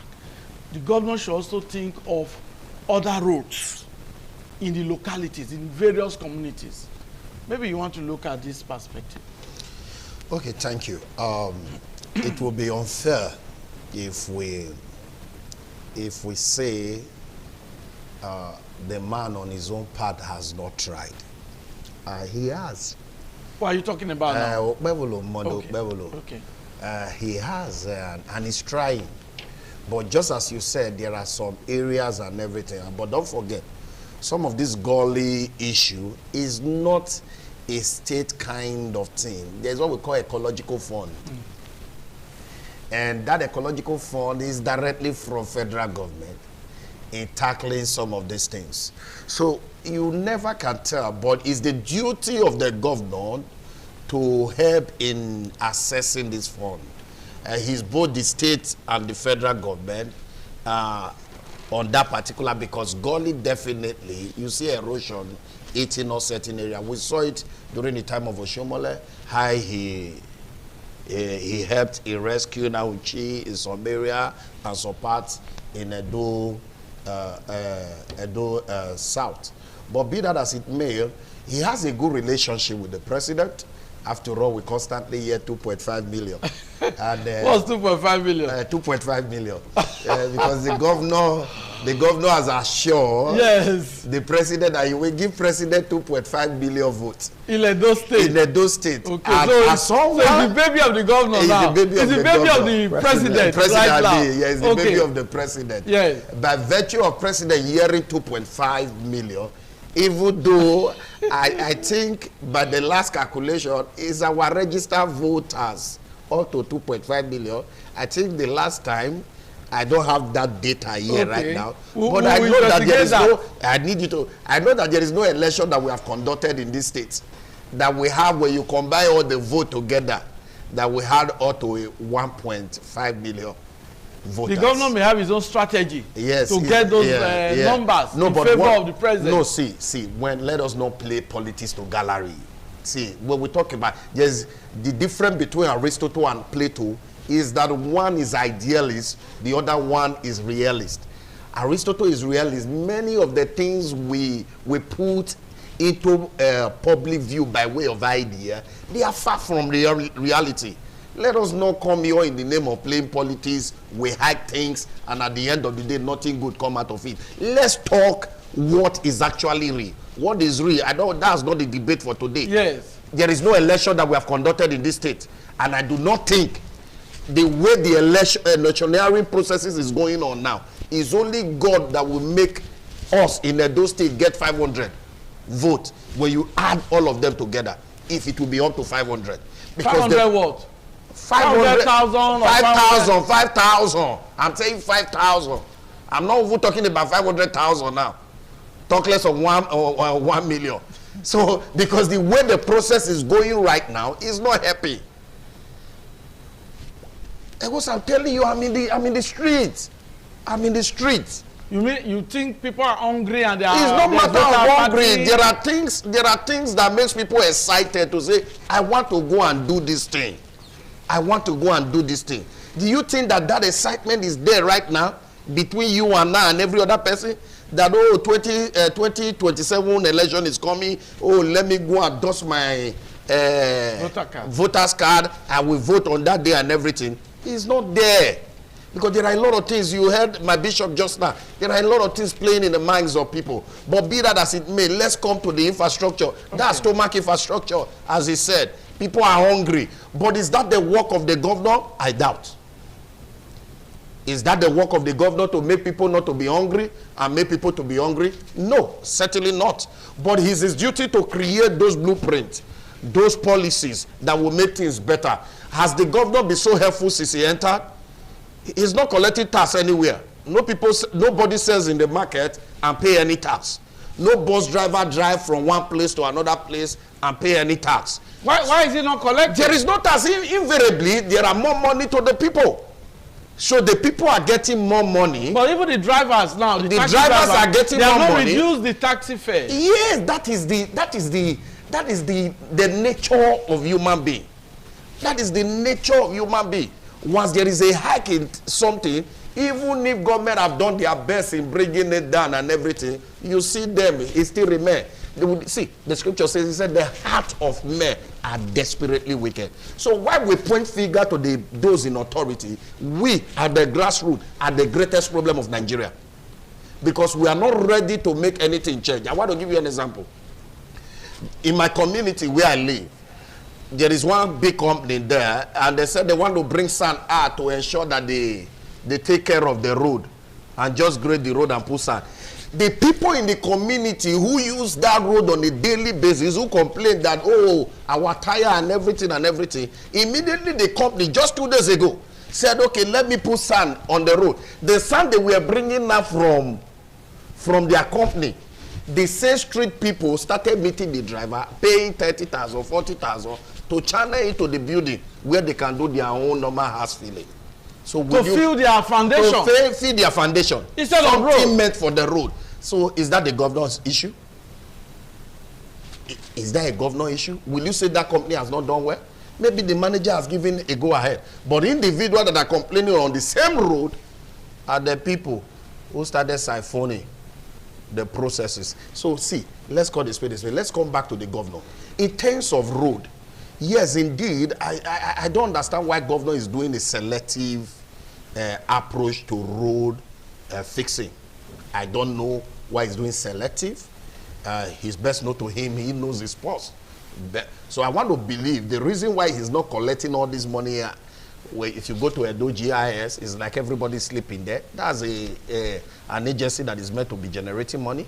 If you go to all other agencies and everything, if you go to our New Benin here, our FRO, what do you call it? Internal generators.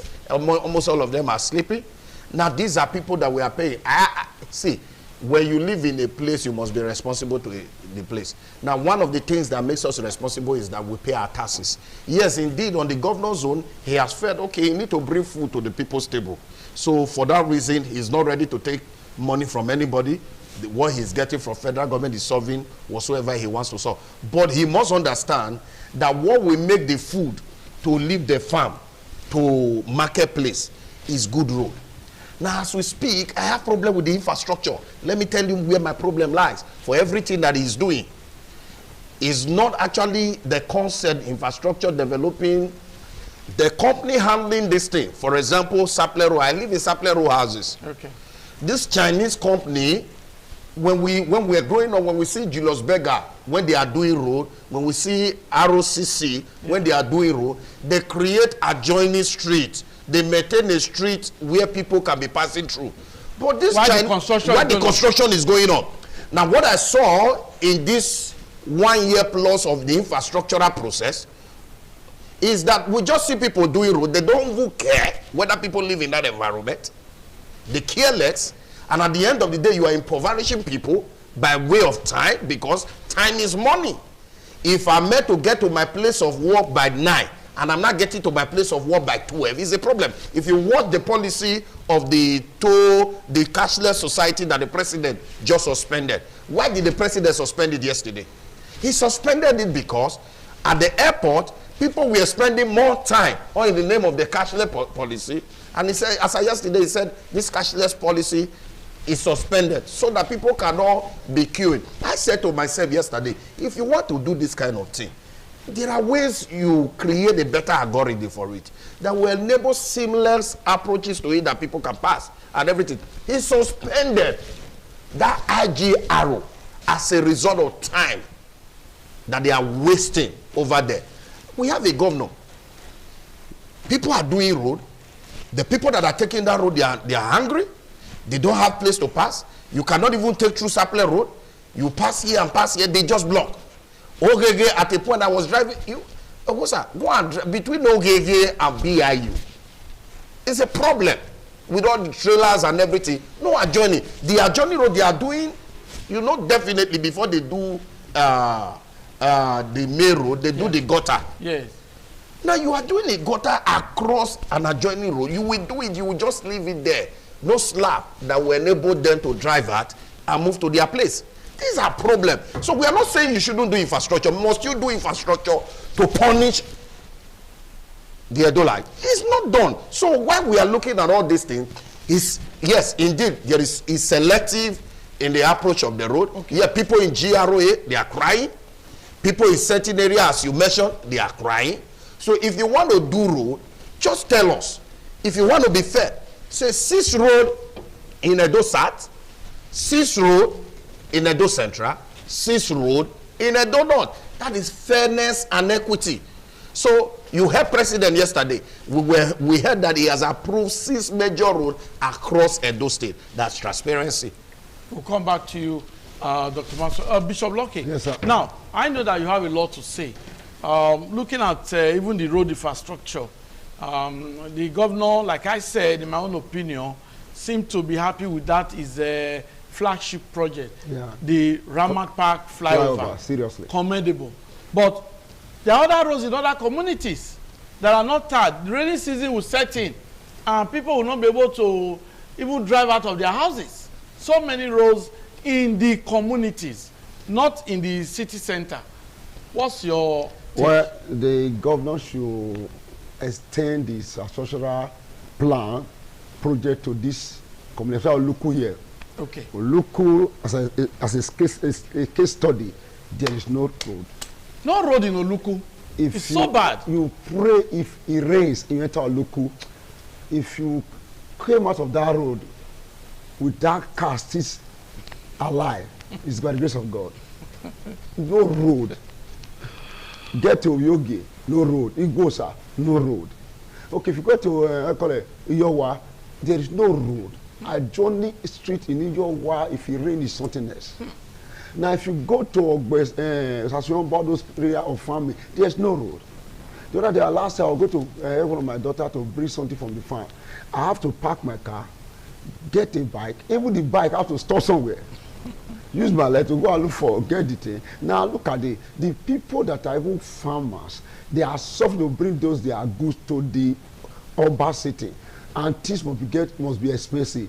The governor should, if he's giving his flyover, thank God for that, everybody happy with it. 100%, you give flyover 60%. The other 40 what? Give it to the community roads, so that we can, in case of tomorrow, we want to bring things down to urban area, we have road to bring it down. Then number 2, he should not select road. He's a governor of Edo State, not APC governor. I said before, I said, this party system in Nigeria is our problem. He's Edo State governor, not APC governor. Once he's voted in, he's now governor of everybody. Everybody, whether you are APC, Afghan, whatever party, whether you are Muslim, Christian, Voodoo, traditional person, king, we are all Edo-like. He's our governor. He worked for the Edo people. That party system, if he can remove it and start focus, okay, let me work for everybody. Because whether you like it or not, if you decide not to do my road where I live because I am not your party, automatically anytime I am passing there and my vehicle is getting breakdown, I will remember you. That this man is not about the party now. Yes. The issue, I joined the doctor, he should come up with a strategic plan. In Edo South, I want to do 10 roads. Then with the Edo South, governors, I with due respect, this your 10 road, do 6 in the urban area, and come to rural area where we produce food to the urban area, and do 6. Edo Central now, the last 2 weeks I was in Edo Central. If you go to Edo Central, the major area where the government do massive project is his village. Udomi. While the other side, I asked one of them, I said, are you sure this area, are you people from Edo Central or you people from different area? The guy said they are tired. He just said, Bishop, we are tired. He said, we have talked and we are getting tired. Okay now, if you come with a plan doing 10 road in Edo Central. Yes. They share it according to their local government. 2. They only 5 local government. Okay. 2. If you're doing that of Edo, no, 2. Everything. But if he's selecting, some people will not be happy. Then concerning that issue of. Okay, thank you, Bishop. We'll come back to you. Yeah. This is 60 Minutes Nigeria. I hope you are enjoying the conversation. We'll take a brief break now. After that, Dr. Maxwell Osaige, Bishop Loke of Monabiese, they are ready to actually dissect the topic. Okay, it's always a delight to have you back on the program, 60 Minutes Nigeria. My name is Egosa Osamudiame Agbonlao. I have with me Dr. Maxwell Osaige. I also have Bishop Loki Omonabiese. We are discussing Edo State, and the focus is on infrastructure and the living condition of the people. In other words, the welfare of the people.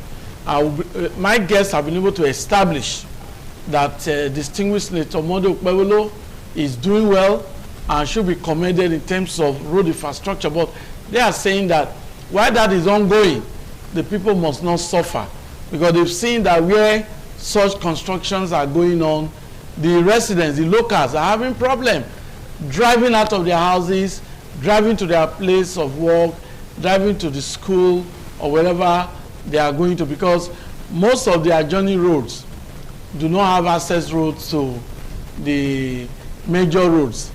A case in point, Sapele Road, flyover by Adesowa Junction, the residents of GRA Etete and some other parts of Sapele Road, Ajib, Ogege, down Sapele Road, they're having a lot of problems because they can't drive straight to Ring Road, which is the city center.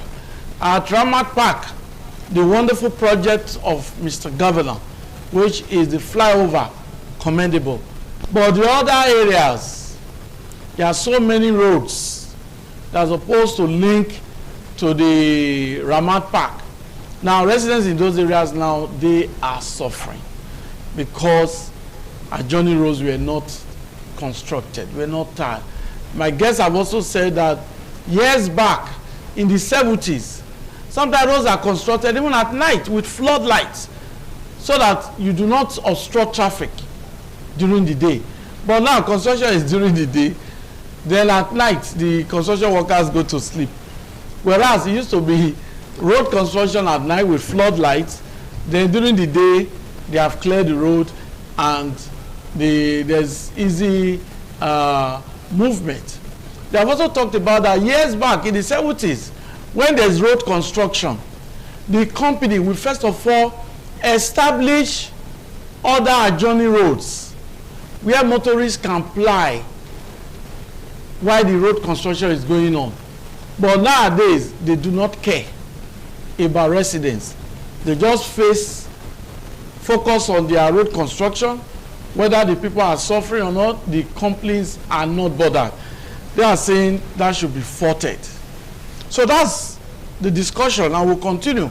I will continue with Bishop Loke Omonabiese. You talked about that farmers in the various communities, that those roads in those communities ought to be given attention. Maybe you want to throw more light on that. Yeah, because that's the only way you can transport those goods to the market, the urban area. Yes. If those roads are not motorable, how do you transport the goods? If they now struggle and manage their way to navigate to bring the goods to the urban area with high cost of transportation, they still say increase. The government should understand that we people in the town, they don't do farm. They work in companies and the rest, they get salary. Those in the urban and the rural area, they are farmer. They come to settle them, they get their money. It's trade by barter. But if you focus on the urban area and forget about the rural area, then by the time those guys in the urban rural and farmer want to bring the product to market and start selling one tube of ground for 9,000, for a man that receive 50,000 salary, how will he survive? They need to understand that he need to come to the table with his cabinet and say, let us share it. we are doing 15 in Edo district where I live. Okay, 5 in the urban area, 10 in the rural area.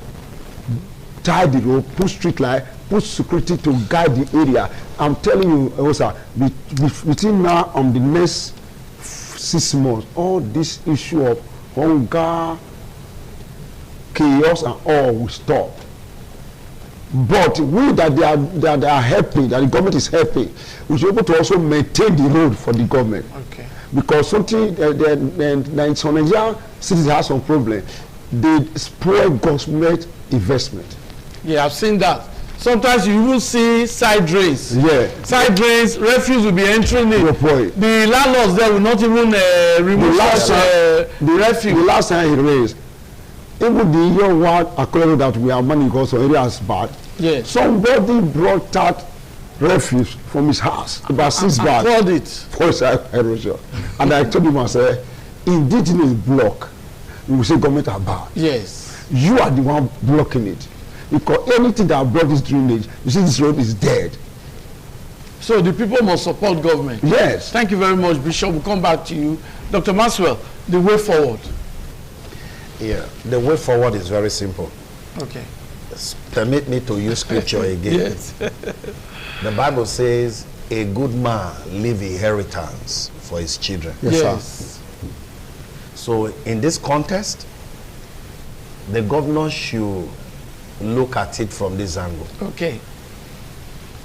What that means is this: even if you have killed 20 persons, you leave inheritance for your children. That part of the Bible that says you are a good man, you are a good man. For the fact that you left inheritance, you are aware that, oh, the children that are under me or the people that are under me shouldn't suffer. That one part is recognized as one of the attributes that God recognizes as making someone good. Are we together? Yes. Okay. So I think the governor should look at it from this context. That from things, this democratic process, okay, we've really not have someone from Edo Central who massively got the support of everyone, like this, aside Abrusali. Okay. Even with the massive support for Abrusali, we knew how it ended. If not Esama. You remember that story? That rescued him from prison. So now, Osareme Osumbo just spent few years, then Oshomole came in. Now, we don't think there is any court issue now that will likely remove. There is none. So he has his 4 years as the current governor. So invariably, the light has shined on him in the current dispensation as the first person coming out from the Edo Central, and he must be able to leave this regime as a good man. He must be able to tell the people that when next, I'm sorry, I try not to be sentimental, or I try not to go through tribal perspective. Yes. I try not to be sentimental when they come to tribal. Okay. But whether you like it or not, this is how our electionary processes has turned to, or our election has turned to, where it's now turn by turn. If a country is moving forward, do you care where the person comes from? No, it's because the country is not moving forward. This one is saying my person must rule. But be that as it may, he's the first person right now in the current dispensation who will say we finish his tenure. By God's grace, he will finish his tenure. And if God permits, if God tarries, he can continue and deliver for the Edo State people. But be that as it may, he must ensure that this legacy, posterity should speak for him by doing the right thing. And what is the right thing? Is by looking at the cry of the people. That is the right thing, not what the governor thinks. It's actually the people that he's serving.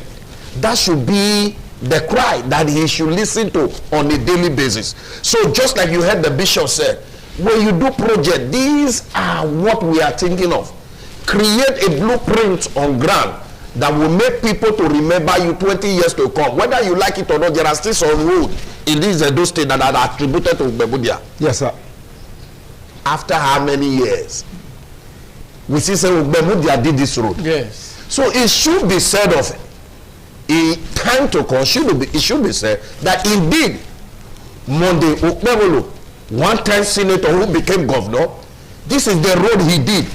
I'm sorry, why I will thank the former governor on how he brought a more a kind of a structural tendency to governance and everything. One thing which I said in this program before, one thing I said that I was not okay with is that as the governor was leaving, all the road he did also left with him. Because whether you like it or not, there are still some road that we are still talking about that Oshomole did. Yeah. That are still active till tomorrow. Tell me the road that the former governor did, Obaseki did, that will say is still standing as at today. I doubt. There are one or two command as far as those roads are concerned. But when you go to airport, carry out research. Those roads that he did went with him. That's one part I didn't like about the former governor. Why I admire him in terms of administration, guidelines, and the policies he brought aboard, how he strengthened some areas and everything, he ought to have also put into proper perspective that indeed all this infrastructure are things that will speak for you 10 years to come. Whether you like it or not, we take this road now, Benin Lagos Road. Those extra lane that Oshomole added, if you have not added those lanes, today you and I would have still been in trouble in this Ugbowo Road. Take it or you leave it. Go to Airport Road. Everybody said it was impossible. You cannot expand it. He did. That thing is still there till tomorrow. No asphalt has been laid on it since he left. How many years now? Almost more than 10 years, almost 10 years since Oshomole left. The road is still active. That's why I said, tell me the road that the former governor did that I will say is still active. That's one part that is not speaking well for him. But however, this governor should take a clue from that aspect and said, should I want to do road that will just, when I'm leaving office, the road will go with me? Because one of the things we use in measuring the activeness and the doggedness and the performance of governors today are majorly infrastructure. How many roads did you construct? We don't even talk about water again. It's just the road, the road, the road. Now, if it is the road that we see that you construct, why will you just concentrate your attention on flyover? Flyover. There are other roads. We have more than how many millions of roads in those states. So you should be able to look at these things and say, how will this part benefit me? How will this part benefit me? And that benefiting you is the people that you are leading. No way constantly appearing in other media channels that are nationwide for the wrong reason. A few days ago, we heard destroying billboard in 21st century in certain part of the state. The other day, we heard we shouldn't be appearing for the wrong reason. And people talk, imagine they were talking the other day, say Edo State again. And I told me, I said, I am a proud Binima. Yes. A proud Binima. So when I hear Edo State again, invariably all of us, we are like this. We are not touts in this state. We are well-learned people, and we should be represented in the public in the manner by which everybody will look at us and said, yes, this is Edo State. Yeah. So those areas that the governor is not projecting well now, because whenever they go there to project it on all these media channels and everything, you are painting us in a very wrong manner. Meanwhile, there are a lot of things that he's doing. Okay, so you should be able to put this into proper perspective. We'll come back to you, Dr. Maxwell. Bishop Locke, yes. We've seen that we need to look at the good side of this governor, Okpebholo. We've looked at other areas that we think that he should do more. Now, Professor Ambrose Ali is one man who continue to remember God what he did in education. Yes, sir. So what legacy would you say that this governor should leave behind? What do you think this governor should do that we should remember him for? Number one, he should carry everybody along. Okay. In all his projects, whether it roads, in agriculture, education, carry everybody along, because we are in the 21st century. Okay. He should carry everybody along. And should give us solid road is constructed, let it be solid, so that will remain for the next 10 years. So that when the next governor emerge, he should not think of that road again. Think different. Not that you are leaving the road you constructed fought everywhere, and the next governor is coming to tell us on that billion to reconstruct or upgrade the road. As if they are doing one road all over again. Then, that's the GRA issue. Then, okay. When you come to farm agriculture, okay. I said before, you should look for genuine farmer, not political farmer.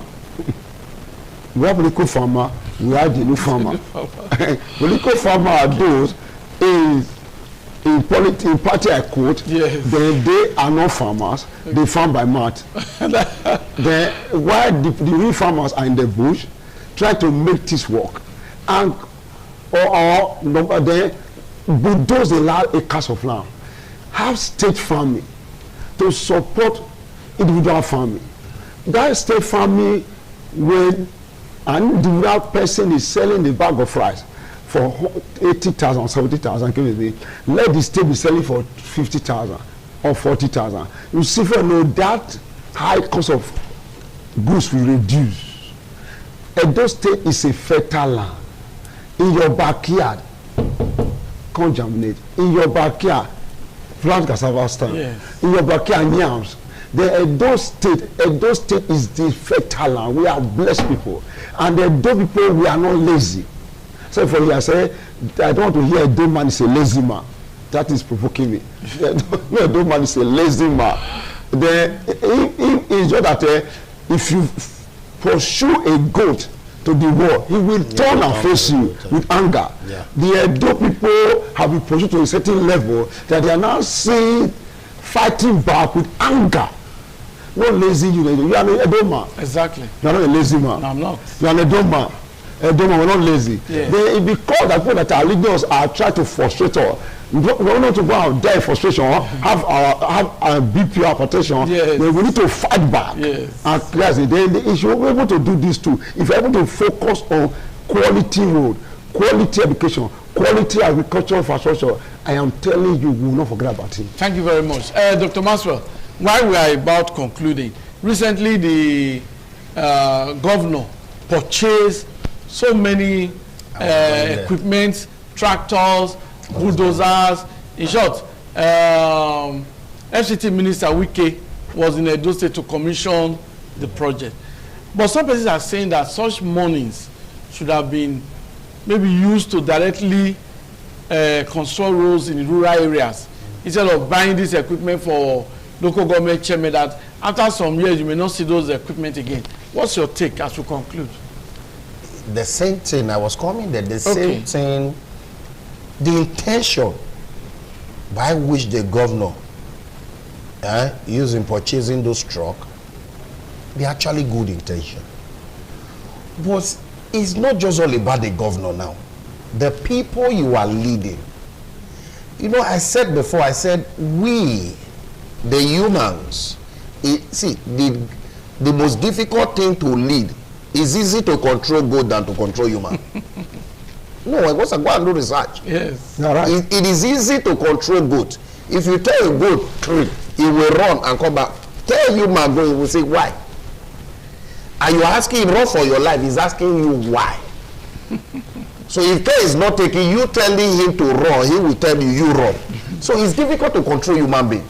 Yeah, has the government done well by purchasing those things by way of saying, okay, fine, we don't want you to be saying you don't have money to carry tractor, you don't have money to carry bulldozer, so that we can have all those adjoining streets constantly being graded. Yes, sir. Then you buy diesel, just grade as many roads you want to grade. This is not a matter of looking for money now to say I want to rent tractor or I want to rent grader. You have it at your beck and call. But guess what? If that tractor work for 1 year without the writing memo to the state governor that the turbo charger of that tractor, is bad, and to get it you have to get it from Switzerland, and it will cost even half of the money the governor used in purchasing the tractor. Even the governor will be frustrated when he starts seeing memo in a year time of one part of those tractor equal to half of the amount he used in purchasing that tractor himself, he will tell them to pack it. So that is the problem of Nigeria. So I doubt whether we'll be able to maintain it, because it's not just buying. Nigeria does not lack policy. Nigeria does not lack ability to get, but we have maintenance issues. Do you know how many vehicles were purchased for police over the years? Can you tell me every year? After 1 year, the police tells you that they don't have vehicle again. Maintenance. So I doubt if we'll be able to maintain it. But be that as it may, it's a good intention. Grade as many roads you want to grade. We used to have it those days. We are just at when we were growing up, a tractor will just come and will just start grading your road. They said it's a local government chairman grading. That has not been happening for years now. So I think that's the culture that the governor is trying to bring back into food, which is very good, and I commend him for it. So, but be that as it may, people should be able to extend this gesture that he has given to us. Let's take it back by encouraging him that this approach or this idea that he had become a reality in doing that. But the part I want to say, Ewosa, is this. It is this regime we constantly keep saying Chinese company coming in as helping us in infrastructural development. And their method, I think the governor need to speak to them. Their method is somehow like archaic in nature, 1960 method. Before Benin Asaba Road, they removed the former asphalt and everything. It took more than 6 months before they started now. And the work is a piecemeal. And everything. And I asked myself, what kind of work is this? We know Julius Berger, when they start a work, they will tell you they want to close it to this level. The same way in Sapler Road, the OGG and BIO houses, the same problem. Sometimes we just ask ourselves, what are they doing?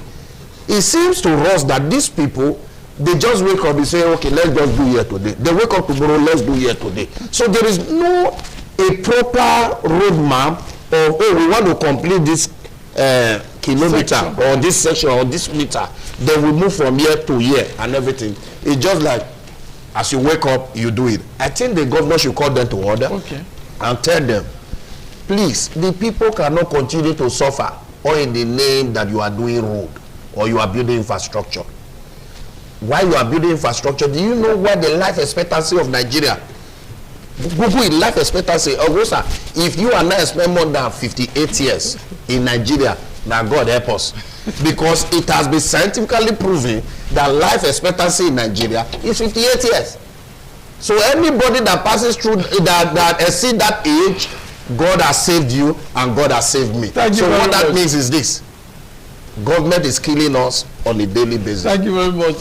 Bishop, just one word, conclusion, please. Well, I beg our governors, Senator Mondo, please give 40% to agriculture and come and help the rural areas so they can work and provide food for the people in the urban area. God bless you, sir. Thank you very much.